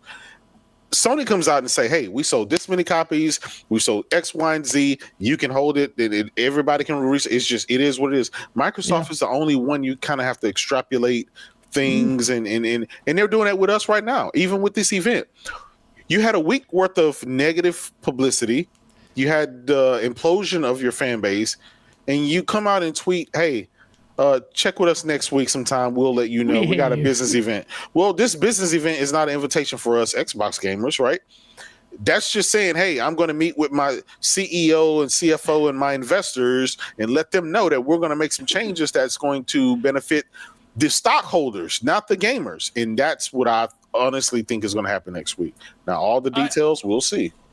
I think you hit the nail on the head there. I think particularly, which have a lot of connection with what you said, is the fact that this idea of Microsoft as opposed to Xbox. Xbox has always kind of operated like this little silo. And well, particularly at the inception of it, there were these really talented, really passionate people within that company. And Jay Allard, who I really hold to high esteem, who really leveraged that brand. And I think over a period of time, now that Satya Nadella was a necessary evil in keeping this thing alive, but Xbox loses its identity. It gets diluted by the suits, by these men in black who come in, and now they talk about hard numbers. They talk about engagement. They talk about going broader. Why not? Why not go PlayStation? What Satya Nadella doesn't know about console wars. Like he might have had. So we're hearing like they had an emergency meeting on this like Sunday or last Sunday, and like 6-hour meeting to reconvene and how to handle this. And the way they treat it, and almost everyone in unison at the Xbox camp was like, piss off to Phil Spencer for the first time in a very long time. I'm not the only one saying piss off Phil Spencer, because the last time I did, I got shat on by the Xbox community. I was even fucking suspended. I couldn't even fucking make fun of him because everyone else did anyways. Like, piss off. You hear us? There's this fucking non-statement that you've made. Boom, that was the catalyst for Tim Dog to go absolutely fucking crazy on Xbox. And now, like, you know, there's like, bless him, King David still believes that this thing's going to be walked back. I'm just telling people, like, I think the truth is in the middle. I think you're going to get like timed exclusivity. They're going to try and damage controller, but the reality is the console, the idea that I liked of Xbox has dwindled away. I'm not saying I'm going to fucking forsake Xbox and go away. They're first party games. I'm going to definitely look forward to them, but I sincerely maintain, and I had so many arguments with David Jaffe on this, sincerely maintain that this is not good for competition. I just don't think that's going to be good. And I don't think, barring a couple of studios within Microsoft's first party suite, that this will benefit those exclusives. And this is another argument we've had, a circular one. But Asa, I know you don't like to play the rumor mill, but this is not a rumor. Xbox is going out. They've made a statement that they are going to do something in this business meeting and announce something. Based on everything you're seeing, including the conjecture, what do you think, and your assessment of this gaming industry and where Microsoft's headed after a $70 billion deal? What do you expect this to be? What do you think this is going to happen? So I actually, I like that the first thing that J-Dub said on that was that he doesn't know. I really wish more people over the course of the last week had stood up and said, I don't know, rather than throwing shit at the wall and hoping they can take credit in a week's time. Like, I'm going to guess this game. I'm going to look so smart if it happens and everyone will forget if it doesn't. No, shut the fuck up. Like, it's done actual material damage, all of this speculation and stuff. It's like, this is dumb. I don't know what's going to happen next week. Something is going to change. And the last thing we need is me to step up and say, I think they're going to put just fucking guess, if you were going to guess, Bleeding Edge on PlayStation, right? It's not helpful to anyone. The only thing that I'm going to say, like, really on that, the only thing that I can say, it's not, there's people, all of these people that have been standing up and saying this stuff have been causing genuine worry for people that want to enjoy their Xbox and stuff. And most of it is people that, like influencers and stuff, that have built their personalities and brands on the console, and they're more concerned for themselves than they are for where the games are going, is my take on it. Microsoft are not going to give up being a platform. Whatever it is that they're changing, they're not going to do a Sega, which is the thing that goes around. Like, they're going to exit the console market and go pure third party. They're not, because the future is Roblox and Fortnite and shit like that. And if they go the Sega route and just try and publish games, they don't get a cut on any of that. Right? So they are going to fight. I said this week on week, they're going to fight to remain a relevant platform and an ecosystem that they can make people invest in so that they can take that third party money. They are not going to just go third party and not make consoles. Absolutely, I agree with you. But what's your educated guess on that? Was my educated guess. I'm not going to say what they're changing because it doesn't help. Genuinely, I think it's more damaging than helpful. So I'm not going to guess. Just say it, man. VGC, you can report it. One thing what am I going to do? Like, I'm going to say something, and if it happens, I'll be like, "Look at me, I got something right." No, because I'm not a prick. Hey, so one thing I do want to say though is you can't put all the blame right on the gamers and the influencers and the people who speculate. This is, I mean, make no mistake about it. This is Microsoft's problem. This is Phil, Aaron Greenberg, Sarah Bond, Satya Nadella. This is all of their problems. when people start asking questions, it's based on them and their silence. Silence is more deafening and chaotic than noise. So they sat for a whole week and watched this chaos. Freaking Phil Spencer was playing Diablo 4 while everyone was burning down the house of Xbox. So it's Microsoft. It's their problem, and they better tackle it. Unfortunately, they allowed some diehard people who are diehard fans and good people to think that they were potentially going to either exit the market or turn over all the games or do whatever, but it won't be good for, I guess for the gamers in general. Guys dropped this. Yep. Oh, Gaz is dropped. That's not helpful. Yeah, Gaz dropping is really awkward actually for me. So things are going to look a little bit funny for a second while I try and find him. He's the one person that can't be doing that. So now I'm everywhere. Yeah, he turned his camera off. He had to go cry. He had to go cry for a little bit. He, wiped his tears. We can't see Jed at the moment. He's here and you can hear him. Yeah. It's really freaking awkward. So can you tell if the YouTube, if the Twitch and YouTube stream is live? We're still up. We're still up and live because I control all of that. Okay. I do not have a scenario that can handle Gaz disappearing. So good. Gaz is gone. Now I can run the show. Okay. Yeah, but nobody can see you. But carry on with your point. Oh, that sucks. That sucks. Well, I guess instead of silence, they can listen to me ramble. But it is Microsoft's problem.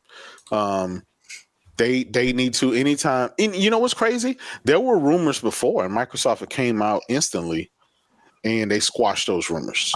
And why didn't they come out now? Wandering Dutch, you respond to that in as many words as you can. You take it. I'll take as much time. It's like, no, I'm not saying anything. Times on the screen here. I'm thinking about how best to approach this. Yeah, I mean, I've been intentionally quiet on social media about it because it's been both hilarious to watch the meltdown, but also ridiculous to watch the various insiders walk back their claims over the last couple of weeks because nobody actually knows what's going on, because even people within Xbox don't really know what's going on right now. So I don't think anybody really has the biggest or faintest idea as to what's going to be announced next week. Mm-hmm. But what I will say in terms of what we as a gaming community do actually need is healthy competition. And the most diehard of PlayStation or Xbox fans, you do not want to see any of these companies bow out of the console market. You don't, because then competition would severely take a drop. One company or the other would then take advantage of the consumer. They would start to do things the way that they did previously. You would start to see things like price hikes because they can, not because they have to, but just because there isn't anybody else to compete with them to drive down something or keep things in a level playing field. You won't see as many innovations in the stuff that you get built into these consoles. Like, why did PlayStation do the DualSense for the first reason? Why did they do the DualSense? Why did they have haptic triggers? Because the competition were also doing things like that in their controller previously, although to a much lesser extent. So PlayStation went out and said, right, okay, so now we've got these adaptive triggers, we've got all of these fancy new things on here. Now Xbox are going out and they're going, right, well, our new controller that's coming out, which the designs have leaked for, are also looking at haptic triggers, and we're going to do X, Y, and Z. So PlayStation have went, okay, well, you've done an Elite controller, so we're doing an Elite controller. Like, this is why competition is there, because everyone pushes each other to design new things, create new things, and come up with new ideas to push the medium forwards. That's not just on hardware, but also in the gaming space. Like, Xbox would not have invested so much money. Realistically, they wouldn't have invested so much money in studios if they weren't trying to compete with PlayStation and Nintendo for a slice of that market share. So I find it hard to believe that they're going to go a full third-party route. It just doesn't make sense. Even if you invest all of that money into the platform, why would you then just go, yeah, everyone can have it? Like, we've just spent $70 billion, but everyone's going to have it and make our own platform obsolete. because it does. It makes like Xbox not having exclusivity would be. Why would you then invest in the next one? Everyone's like, yeah, but the gaming back catalog, right? Okay, but then you just keep your previous Xbox. Yeah. Why would you invest in the next? If everything's on PlayStation, why would you invest in the next? That is the reason for exclusivity. You still need to have a brand identity. So you can't go over and start pushing every game over. So I don't believe that will happen. But I do believe there will be a change that will see a lot of titles start to go over to Switch and or PlayStation. I don't think it'll be both at the same time. I think there'll be certain titles where they look at it and go, okay, well, this title actually is probably more suited to going onto the Switch than it is over the PlayStation. Certain titles will be going, okay, we'll try and push them both onto Switch. Yeah. I'm just saying that so you stop for a second so they can put the cameras back and get back to business. Here we go. Sorry, carry on with your point. Musical chairs here. So sorry, guys. For the first time, my internet disconnected. I think it's Satya Nadella. If you're coming in here, I'm going to fuck you up. Hey, I told him you had to go cry. You had to go cry, dry your tears and stuff like that. Oh my god. Oh man, shit. But ultimately, they need. I don't see. I'm much in line with Acer. They're not going to exit the hardware space. They're not going to exit the platform space or the ecosystem. You still need a reason for people to invest in the ecosystem if you want to make money, and that, as well as the third-party income, needs to have a drive when it comes to brand identity. You can't lose your brand identity, and the brand identity, as we have originally known it, was your Halos and your Gears and your Forzas and stuff like that built the console in the first place. If PlayStation started releasing God of War and Uncharted and Ghost of Tsushima on other platforms, what's the point? What is the point? You know what I mean? The moment, imagine Halo. You say this platform stuff. Imagine Halo. Halo goes to PlayStation. It's over. It's a wrap. It's over. It's done, bro. Yeah, done. It's over. It is. That's literally that's what I'm saying. Like everyone's going, yeah, but it's multiplayer. No, stop the kumbaya stuff. Like realistic. That's your history. That's your realistic. That's your legacy. It is the mascot that started the console in the first place. They went and specifically sought out this exact game to start the entire thing from the ground. Yeah. If it wasn't for Halo, Xbox would not be where it is today. Exactly. So you cannot port that game elsewhere. I don't care what the monetization benefits could be. Yeah. The ultimate thing that would cause an issue would be the decline of the value of the brand. Yeah. You can't, like, the brand value would significantly drop no matter how much money you get on the back end. You will not have a platform to sell because no one will invest in the brand. Yeah, 100%. And this is a valid question, because everything he just said, I'm 100%, I'm 1,000% with him. But again, I keep harping on Microsoft just became the world's richest company.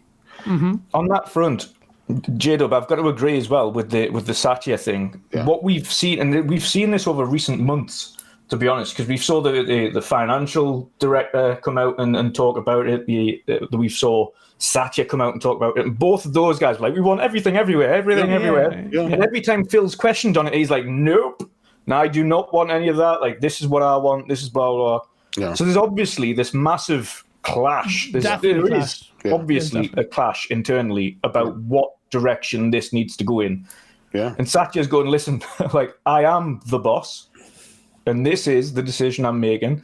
And as J-Dub has pointed out, next week is a business meeting. It isn't an Xbox event. It's a business event. So it's more than likely we'll see Satya and Phil involved in this conversation next week. Will it be video or will it just be an Xbox wire? It better not be a fucking Xbox wire. It's not going to be. It's not going to be. It's not going to be Jez Corden. It's not going to be Tim Dog. It's not going to be Jeff Grubb or any of the guys. I mean, who's going to deliver that message to us gamers? That's a good point. If it's Satya Nadella, already the warning signs are there. Like, this bald-headed fuck is not supposed to give the fucking message, man. Where's Phil Spencer with the silver tongue? The one thing I want to touch on, though, guys, as well. The one thing I want to touch on as well is I think, though I understand people in the community getting concerned about their back catalogs and whether or not Xbox was exiting the console space and things. I think some of that's justified, obviously, because they've invested in a brand over years, etc. But I think the level in which people have had meltdowns has been embarrassing to an extent. Fucking has ridiculous. been unbelievably embarrassing. Yeah, it's some people just are selling the console. I've sold it. Like, yo, you guys, like I care actual about mental it. Like, it's a breakdowns. fuck. off of a rumor. Yeah, For Rumours, actual mental breakdowns. It's like, guys, it's really not that. It's really not that serious. Like, I can't video sleep. games. I haven't slept in 3 days. I've slept in 3 days. I'm like, what? like I've just got off the back of watching the brand new Band of Brothers series, Masters of the Year, and watching like men, like official accounts of men dying for like what we have to do. And there's you're people crying melting about down this. over a plastic box. So fucking stupid, man. That's so fucking stupid. Even I have to admit, like, okay, fine, like Xbox fans, you like fucking feel down about it because we're really into the whole banter and stuff. But imagine us like content creators, like we are the freaking front lines of this shit, constantly talking shit. So obviously when it comes this way, like, oh fuck, I'm gonna take it in the neck from fucking J-Dub and his fucking $1 trillion, freaking trillions of tweets just shitting on me. I'm like, it's gonna be, but I love it. At the same time, I love it because I enjoy the banter. Because you have to have that mentality where, because it's fucking video games, man. Like, no matter how upset we get, Not like serious. from the thing, it's still fucking funny. Like, it's still games. It's still Xbox is not going away. It's fanboy fuel that's going away, but.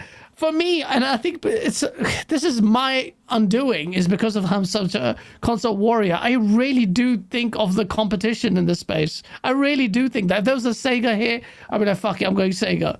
Because just give me someone to keep Sony at their toes. And Microsoft is not this position. And a lot of David Jaffe stuff, shout out to him, is very forward-facing.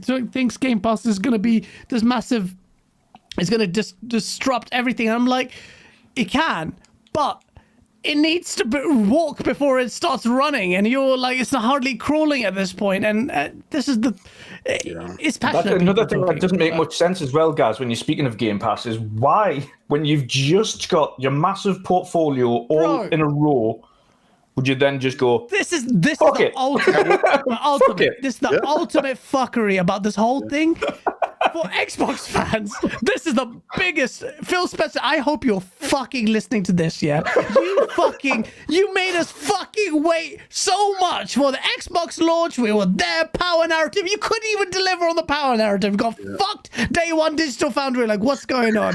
We're like, what the fuck? Then we were waiting for the tools. The fucking tools. And then we fucking gave you the benefit of the doubt after that abortion of an Xbox One generation. I was at PC, but still, I said, fuck it. Back to Xbox there, got the shit ready. Then you bought ZeniMax. You were like, yes, that's fucking great. You've done it. Good job. And then you gave us fucking Redfall, you cocksucking.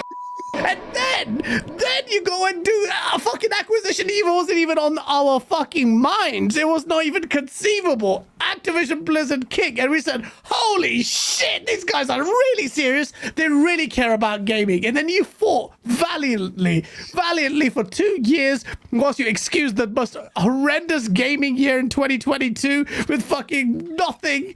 And then you freaking don't even deliver fully on your promises. And now, finally, the deal is done.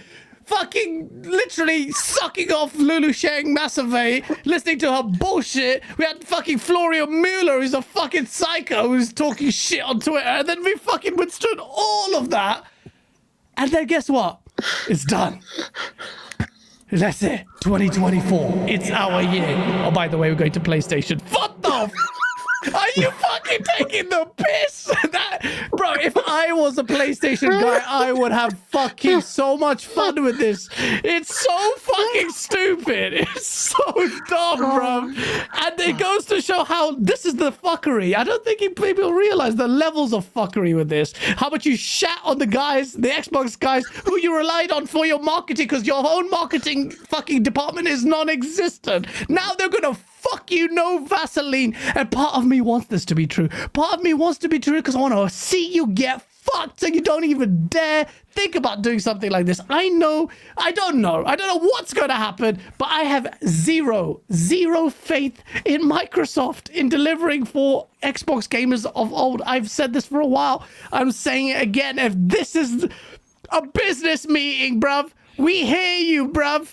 Quality and consistency, bruv. Oh, we're not a third-party publisher, bruv. And yes, it's exclusive, Sarah Bond. What the all these statements are coming back to fuck you, and I can't. That part of me just wants to see this shit go down. You know what? Fuck it. I'm not signing any J-Dub contracts. I'm going PC. I'm not signing any PlayStation contracts, but I'm going PC. No Kratos contracts? Oh, man. No.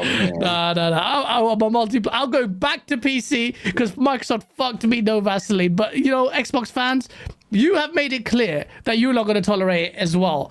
But I'm not doing kumbaya, and I told you not be kumbaya. I told you these guys are not your friends. I told you they will fuck you, man. The people, I would say, guys, I want to add to that. The people that are saying, I don't care if you're good. No, you will. You will ultimately care because it will not be good for gamers in the end. If Microsoft goes full third party and everyone gets to play everything, that will not be the best result that you think it is. That isn't going to be the best result you think it is. That goes for anybody celebrating on both Xbox or PlayStation, playing the Kumbaya stuff. Like, Xbox not being there is not the best thing for this, like, in general. It is not. It's not what you want. You need competition from all angles. Yeah. As much as people think Nintendo are doing their own thing and not competing, what Nintendo are showing is we can put out exclusive IPs on a potato console, like an actual potato console, not the Series S, a potato console that's like 10, 13-year-old mobile hardware, and 30, 40, 50 million copies of games are sold. And that's just Nintendo. Nintendo are showing that exclusives matter, but they also show a brand identity that drives their console to be the most successful console out of all three of them combined. Like, it is just that way. They do their own thing. They're in their own lane. They charge what they charge, and they say, yep, this is what we're doing. This is how we're doing it. We are successful. Yeah. Like, you need all three of them there. You need all three of them there. They are the state. Absolutely, you do. You absolutely need to. Including pushes PC to do better, because PC needs to continuously evolve every year in order to push things forward. The consoles need to continually evolve to push things forward. If PlayStation doesn't have another powerful competitor beside it, because there isn't any, and everyone thinking that Amazon or Google are going to step in, they're not. Yeah. Like, they are not going to invest. And even then, people have tried invest in the console market, and they've found out it's actually significantly more difficult than they thought it would be to get any. Google, fucking, they can't do it. This is the problem. We're at a stage where entrance to this space is just not happening. Or if it does, I'll be pleasantly surprised. But I can't see any entrance with serious, and you need serious bankroll and serious creative vision, which is something that Microsoft's been lacking. Maybe a branch off. That's the only time it's been successful. Recently, is a branch off, like a ROG Ally or a Steam Deck. Yeah, that's exactly. Just a branch off of what is there already. It's not something that is new. It's just, this is another version of playing that you've got here. Yeah, as opposed to an entirely new platform. That just can't happen. So come Monday, any of these competitors stop being competitive would be an absolute nightmare for the consumer as a whole. It's not a good thing. Come Monday, we will find out if we care more about Xbox and the console and the ecosystem than Microsoft does. That's what's going to happen Monday. We could be right. We could be here making common sense, but guess what? The guys at Microsoft could potentially not care. They could not care about Xbox the way we care about it because they're not gamers and they're in it to make a quick buck. So I mean, that potential is there. I hope that's not the case, but I mean, I have no faith. I'd like if I'm pleasantly surprised, I'll be like, fuck it. I'm glad. Well done. But I just don't see myself saying that. But you never know. We just don't know what's going to happen. Before we go into the final topic, let me just read the super chats again. Sorry, I was disconnected, so I'm just catching up on it. So KY Bob, thank you for being a member for 37 months. Parity needs to end in the console space. Everyone running AMD, and we wait to see who uses it best. Mix it up, please. Xbox needs to go back to Nvidia. Xbox could use Intel actually, because they were vying very strongly for some attention there. Champagne Supernova with a $5 super chat. I love the media cabal with the holier than thou. Don't fan over your favorite team while simultaneously nutting over Tay and the 49ers. Shegs. Shegs. You're Australian and you're using the word shegs. I love my influence, the Jamaican influence. Champagne Super. I'm not Jamaican, but I used Pato. Champagne again with the $5 super chat. Is it coincidence that Gaz was off Twitter at the same time Drake the Snake was leaked? I don't even know what this is. I don't even know what Drake the Snake is. What the heck? I don't even know what it is. Don't look it up. Don't look it up.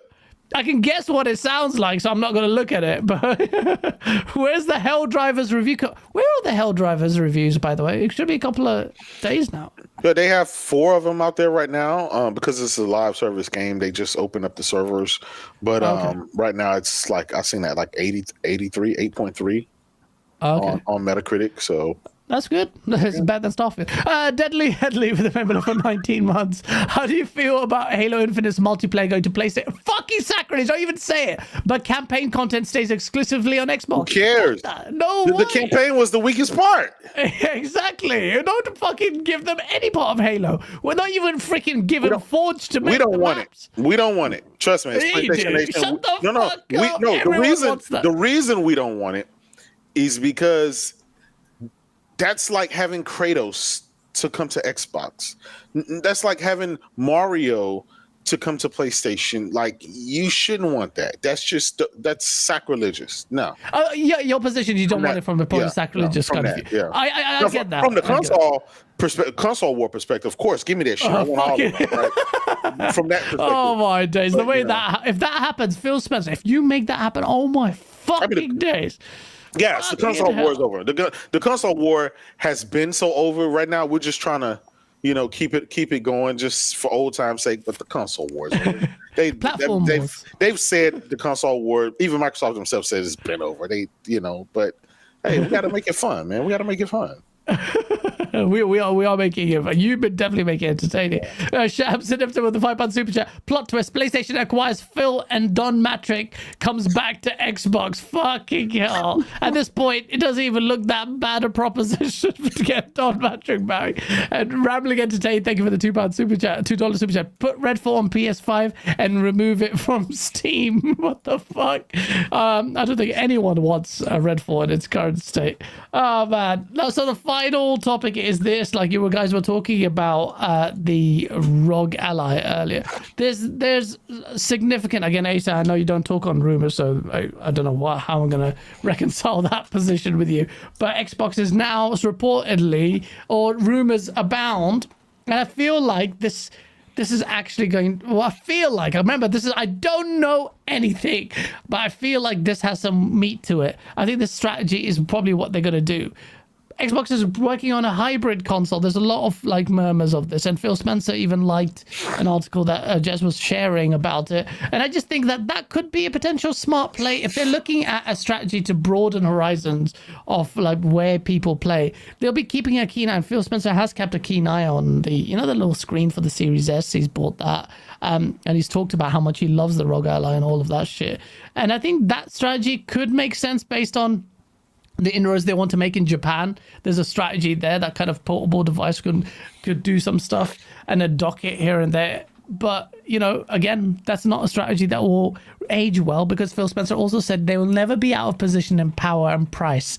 And that is gone. Well, actually, they, on both fronts, in my opinion, they have been in different ways. What do you think about this, Dutch? Do you think Xbox is going to likely do a hybrid console? Do you think there's meat to it? Do you think it makes sense anyway as a strategy? There's definitely meat to it, because when you were gallivanting at Gamescom, I was speaking to the hardware team and they were asking us about a handheld. So. Oh really? Yeah. This is like the scene, the direct team that went in. You guys had happy endings with them, and then they mentioned this stuff. You guys were talking about they're asking massive feedback about a lot of things, including the Elite controller and controllers in general, and what we'd like to see from customization perspectives, or even everything basically. When it comes to hardware, our gripes with the hardware and what we'd like to see change and improve, and the UI, the UX, etc. And then started asking about the handheld space. Okay, what price point do you guys would like to see? And then we're like, okay, well, it depends on what power output you're going for, and and they were saying, okay, well, our kind of generalized feedback is more of the higher end. Like a lot of the feedback we've been getting is the higher end, like the top end ROG Ally, the top end Steam Deck OLED pricing. Is that what they said? Oh, yeah. That's makes what sense. the feedback they've been getting. Then they were asking about kind of what we'd like to see in that, like what are our main things for an actual Xbox handheld, what we would look into for that. For me personally, I said, well, if it's going to be a mass approach and a mass take that you're trying to get people to invest in, then it needs to be Xbox UI. It can't be Windows UI. Like as much as people want the Steam Deck on the go, it has to be a uniformed approach, which means a native game, not cloud, native games on the go, but it also needs to be powerful enough to handle those games in a good enough quality. Now, the good thing is that when you're in a handheld mode, you do not need these massive over-the-top 4K, like highest visual fidelity games on the go, because tiny little screen, there's no point. Yeah. Like you really don't need it to that extent. We've seen that even on the ROG Ally. Yes, you can go full belt and things like that, but then you're going to drive down all your battery life. But there needs to be a good middle ground there. So for us, it was mainly talking about, okay, well, I would personally like to see an OLED screen on this thing. I would like it to be a native handheld so you can play games, install them, and play them offline on the move, not have to rely on an internet connection to do so. I would like for this thing to be at like the 500 to 600, maybe around their price point, personally. Maybe it's even a little bit more if the power justifies it and the capabilities justify it. So there's That'd be cool, though. That would be very cool if they did that. They're definitely 100% looking into handhelds. 100% looking into handhelds. And if it's going more the hybrid strategy, after looking at what the ROG Ally and looking at what the Steam Deck has done, then I can absolutely see that happening as well, because it does make sense. Instead of having the Series S and an X, you have one mighty powerful home console, and then you have your Series S, as it were, but that's the hybrid. So that one's the in-between. That one's the lower end. You feel like, okay, so this is not wholesale replacing the console. This is going to be an option, an additional. Yeah. Okay, hopefully not a too skew approach, because it's still just a same. Well, they said, realistically, they've what part of the rumors are is that they're looking at a relative same power output. Now, it is possible. It's absolutely possible, because if you have a look at the capabilities of the Steam Deck and the ROG Allies, they can play a lot of PC games at very high quality standards. A lot of those standards are matching what we've got on Series X and PS5.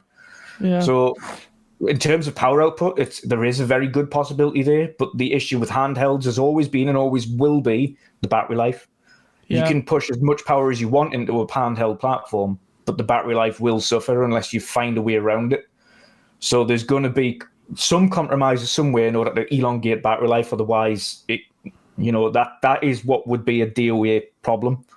Like, it could be the most powerful thing in history, but if it only performs well for an hour before you need to charge it, what's the point? Like, exactly. So it's gonna be interesting to see how they go down that route. But I think it'll be close to, if not on par with it, but it will be native play. Yeah, there should be native play. What do you think about this, J-Dub? Like, okay, say for instance Microsoft does buy out on this massive power thing, or maybe they can still go toe-to-toe with Sony. I doubt they have any interest, in my opinion. But do you like this strategy? Do you think that's a cool strategy? Do you think that's a strategy that could maybe shift things in Xbox's favor if it has like this dual, like this Switch approach almost? I'll be honest. Nintendo, they rule the handheld market. Anybody else will always be a secondary to that market. I mean, even with the ROG Ally, which I own, even with the Steam Deck, which I own, even with the Logitech G Cloud that I own, I don't own the Lenovo handheld or the MSI handheld, but even all of those combined only sold 3 million units. Right. Oh, really? That's the whole market of that is 3 million. Wow. So you're asking someone to spend, like he said, I mean, handhelds are just expensive because of the components going in there. You have to deal with the battery and things like that. And then you have to worry about the hardware itself, right? Yeah. And the software that runs on there. Microsoft is having a hell of a time selling the Series S and the Series X. Yeah. They're going to if they offer you more hardware, like what's the chance that what they've offered you for the last 3-4 years, the world's most powerful console and the world's most cheapest, efficient next generation console, hadn't made any crossroads. So I don't know. I don't see that happening because I don't see them just investing even more money into hardware where they lose money. I think they'll still invest in hardware, man. But at the same time, everything you're saying makes so much sense because they've completely shut the bed with the hardware. Well, if you're gonna put your guys, if you're gonna take your games and put them everywhere, why are you gonna keep focusing on the hardware? Right? Because I think that's a net negative. I don't think I think they know that they're not there yet. I think they know that Game Pass still relies on that console market until like they get to a point where we really are like at the GeForce Now and the cloud-based solutions really are like just synonymous with gaming, and it's not a niche thing. I think they know that they're kind of by necessity kind of forced into the hardware market. Do you think gamers would buy it? Gamers aren't buying the Series X and the Series S now. It depends on like this is a new gen if they a new gen console, right? And what does new gen mean to you? So this will be the next console they release in 2026, 27. That marks the new naming convention, a whole new generation. Like they don't believe in generation, whatever. But the next generation of consoles. That's why I asked that question, because of what they themselves have said. Yeah, exactly. It's bullshit. But their words don't mean anything because they always contradict each other. So, but they're like forward compatibility. They're definitely looking forward. They have to look forward at new hardware. I don't think they're out of the hardware space at all. And I think if they. You just heard earlier this week, guys, about how Sony has already secured AMD for their next chip, and they're already deep into that. Yeah. They're already doubled down on it. Microsoft is they haven't committed to AMD. They're still talking to Intel and other people, so they're unsure. And I don't know if that means they're unsure who they're going to choose. Again, it's speculative, but we have to make that clear. But I do believe that there's truth there, just based on my assessment of what I saw. I forgot the guy who said it. He was actually on Colin's show. What's the guy's name? I forgot. I know you're talking about. I forgot. Yeah, name, yeah, I forgot his name. But I think he's on the money there, like really generally, because you can't conceal these big level conversations. Either AMD, because he's spoken to AMD engineers, right? Yeah. So I don't know. There's a very good point. You're absolutely spot on in terms of Moore's law. Thank you, Abdul. So, their hardware haven't fared well. At the same time, they're looking at beyond hardware. They're looking at the cloud. Yet they still want to be committed to Xbox. Xbox is still at the vast majority of Xbox players are on console. So they can't forsake the console. But I think they will definitely do hardware. And I think if they have any smart play, they would try and get out ahead of the competition, if they call it that anymore, but before Sony, because they'll still be competing. Let's not be completely like just unreasonable there, but not in the way that we want, I guess, traditionally. Well, but if they do this, they better not put their games on PlayStation, because then you're not competing. Who's going to buy would you buy another Xbox if you can just buy a PlayStation, play all the PlayStation exclusives, and the Xbox exclusives? Like, just incidentally, for the price. There's a very good question, and incidentally, I would only buy it really the next Xbox if it was this mobile dock thing. Yeah. Otherwise, I'll just stay on PC and PlayStation. PC and PlayStation is the best combo if Xbox games are coming to... Imagine the sacrilege of an Xbox game coming to PS5 Pro. The definitive version of an Xbox game on console is on PlayStation. Yeah. When that happens, if that happens, I think it will happen, but would be absolutely just horrendous for the optics of it all. But I will commit to an Xbox hardware. I'm not saying I hate Xbox for it. I hate their strategy, whatnot. I'm still committed to their first party studios and their games. But if they do a mobile device, I think like this hybrid thing, then I think it could potentially be very successful. I have little faith in Microsoft. Which one would you buy, right? That Xbox Microsoft handheld, or would you buy Sony's new native handheld? Because think about Sony's new native handheld. Yeah, you didn't hear the rumors. This is the Q Lite. The PlayStation 4 is the Q Lite. They're working on the Q Full, which is going to have the native hardware in there. You didn't hear that? Oh, I didn't know about that. Yeah, I was seeing this. Yeah, this was a conversation for last week when you were out. Out camping. So PlayStation are looking to release a native handheld device. Yes, that's pretty big. You think that would be a big deal with the Vita and all of that talk? Yeah. Well, I see the portal, I guess, was just to gauge the interest. And if gamers really would be willing to, and I obviously the things are still sold out. So I mean, I don't know. Pretty big. I hope they don't fucking forsake the last handheld device as quickly, because like PSVR is not exactly making waves, and what they did with the Vita wasn't great. But it depends on what the execution is. Is this going to be just another handheld device, or is it going to be an extension of, like Dutch mentioned, of your play, like native device? They said running PS5 and PS4 games, so that's true. Oh, okay. So it's the next Xbox is going to be the next box, really, isn't it? It's not just going to be. Yeah. It's going to be the PS6 equivalent, really. But yeah, if Sony did the same thing with I would have more faith in Sony's, and if they had backwards compat, then of course. But we don't know. This is the thing. It's all speculative. Now, Asa, I'm scared to ask you this question because it's speculation. But do you reckon it would be a smart play to do a hybrid console like Doc? I know you don't like your handhelds, though, do you?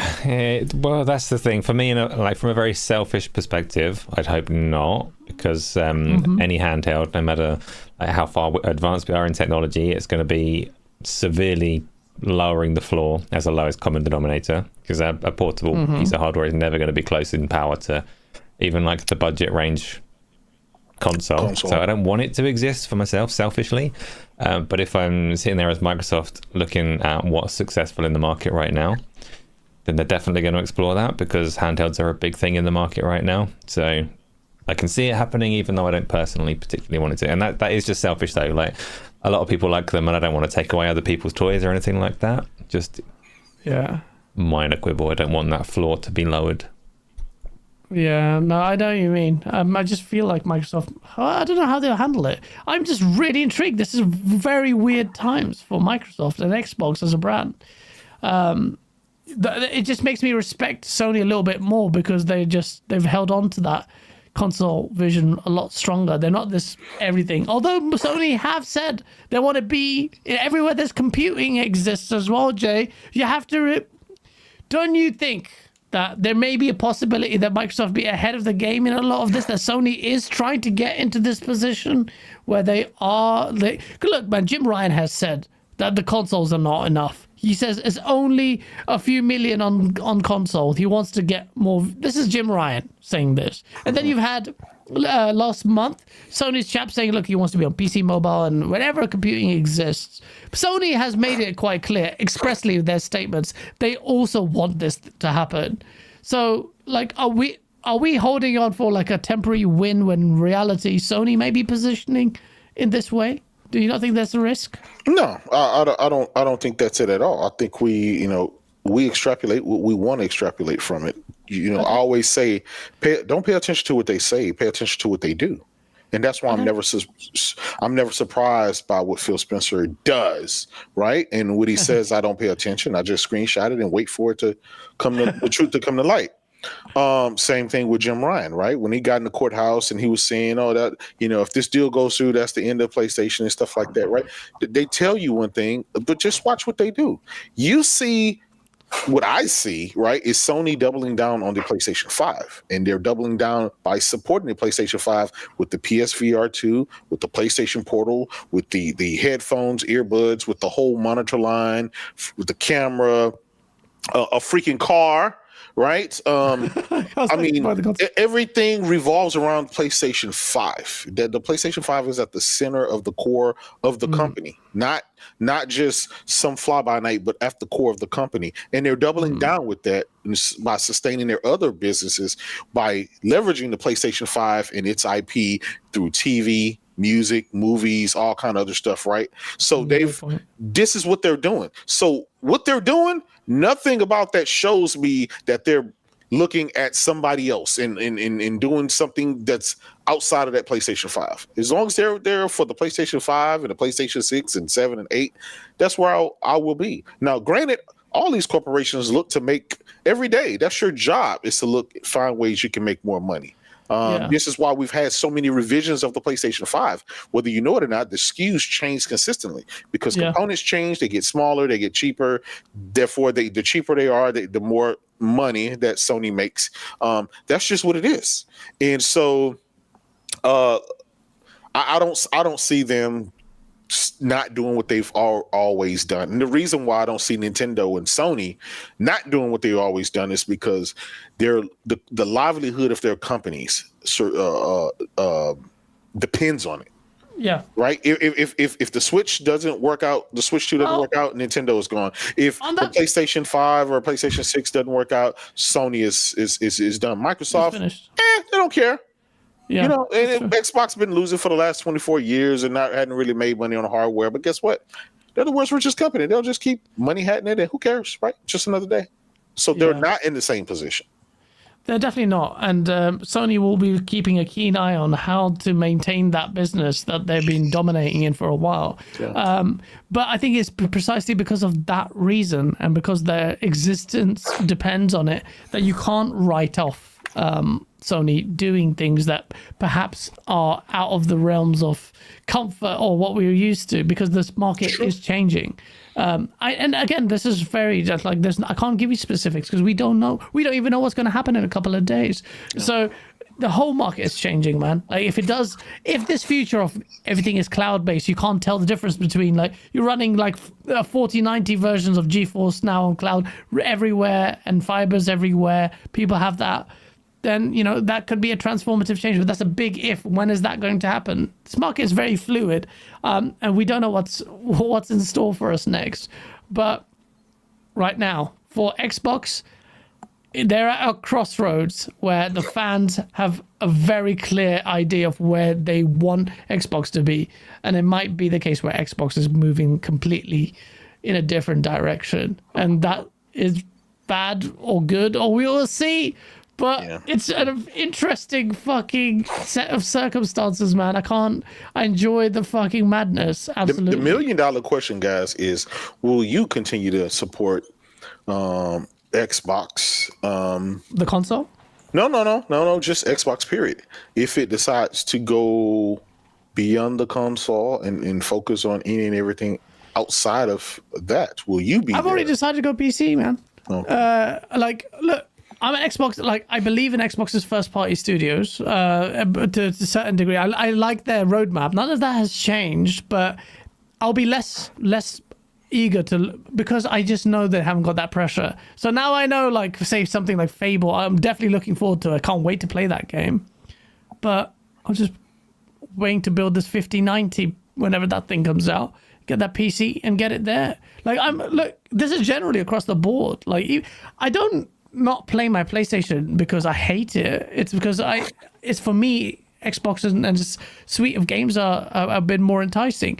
But as time goes on, I'm like, well, you wanted to fit like the crazy bells and whistles. Now I'm doing all my video editing and Blender and After Effects, and I want the sick, mad 4K, uncompromised, you know, crazy experience. And now for me, it's back to PC. I was PC last gen, and the big element of what, and going to your question, like, you know, I'm a big Xbox, like, I just love Xbox. I've always had that thing with Xbox.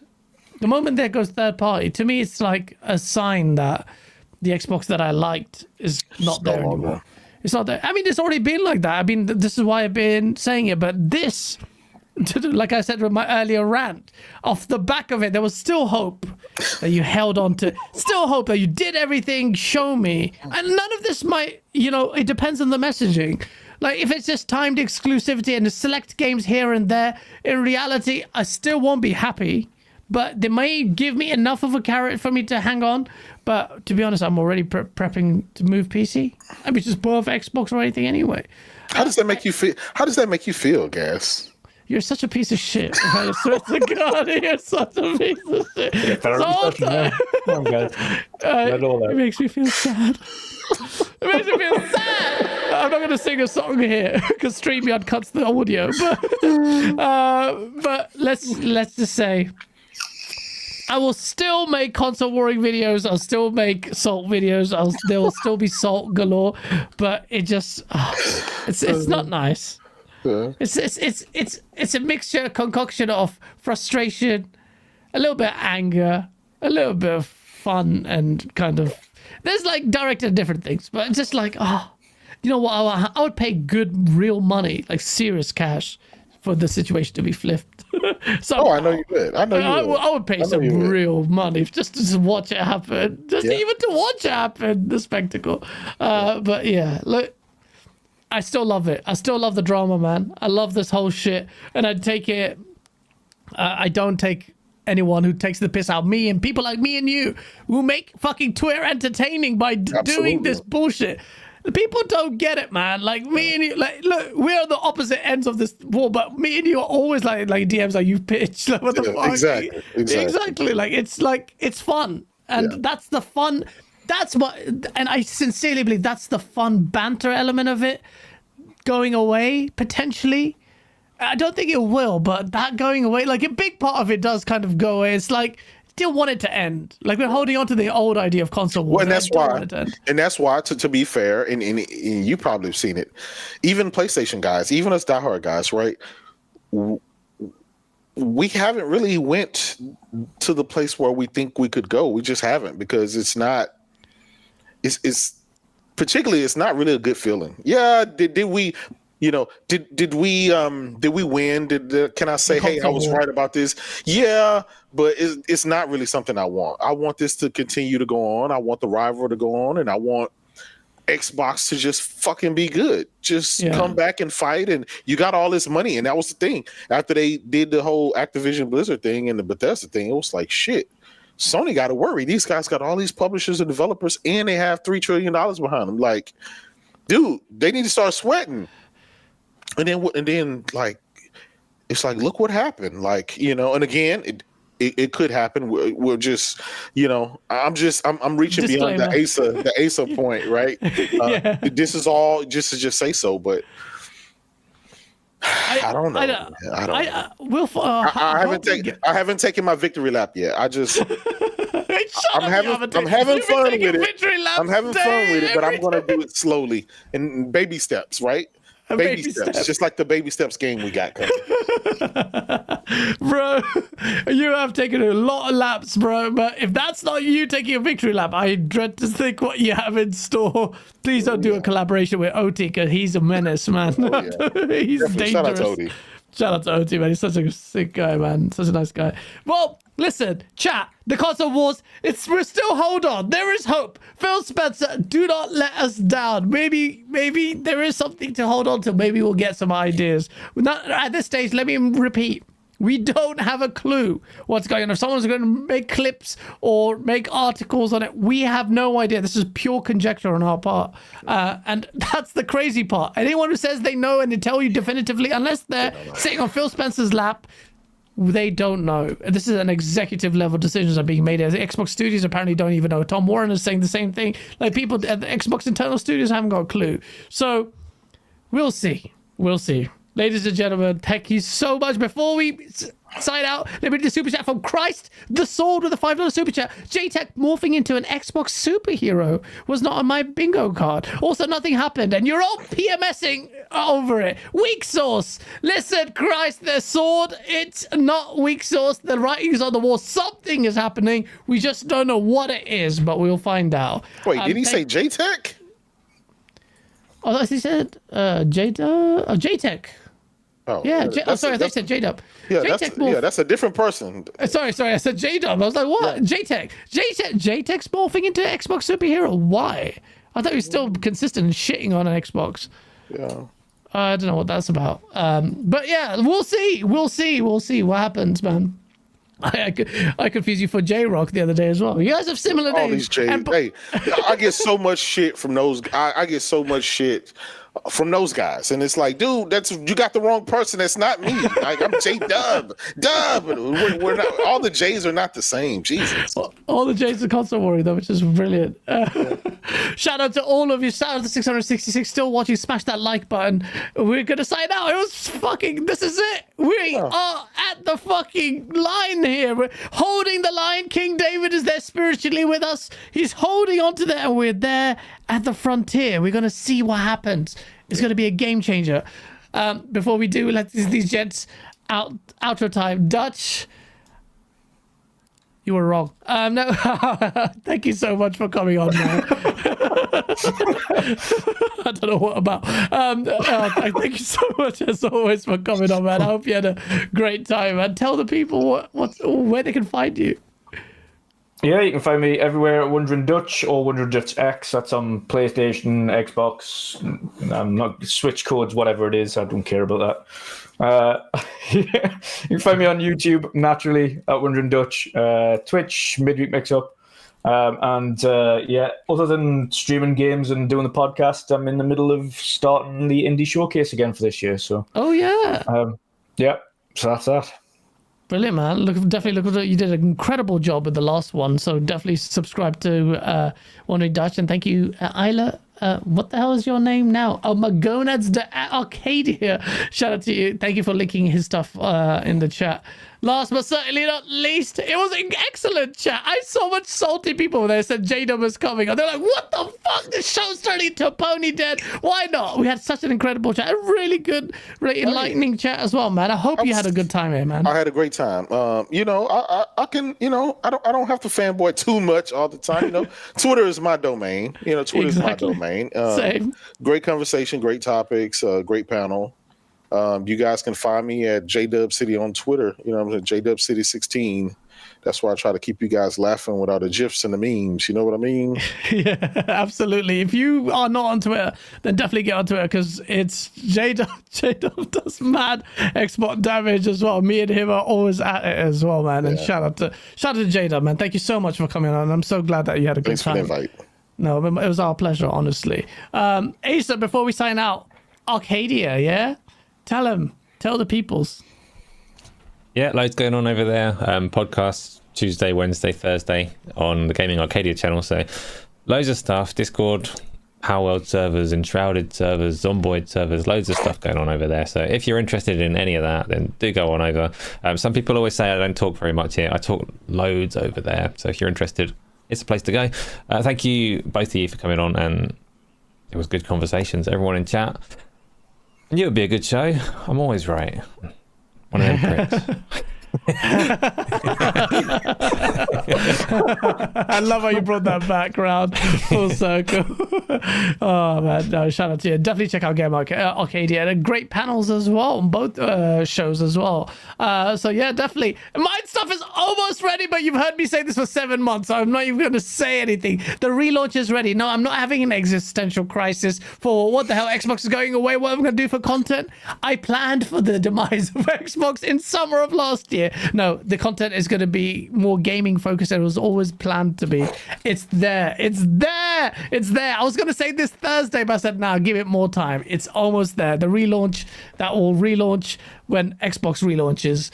Thank you so much. Please hit the like button on the way out, and we'll see you next week. Take care. Peace.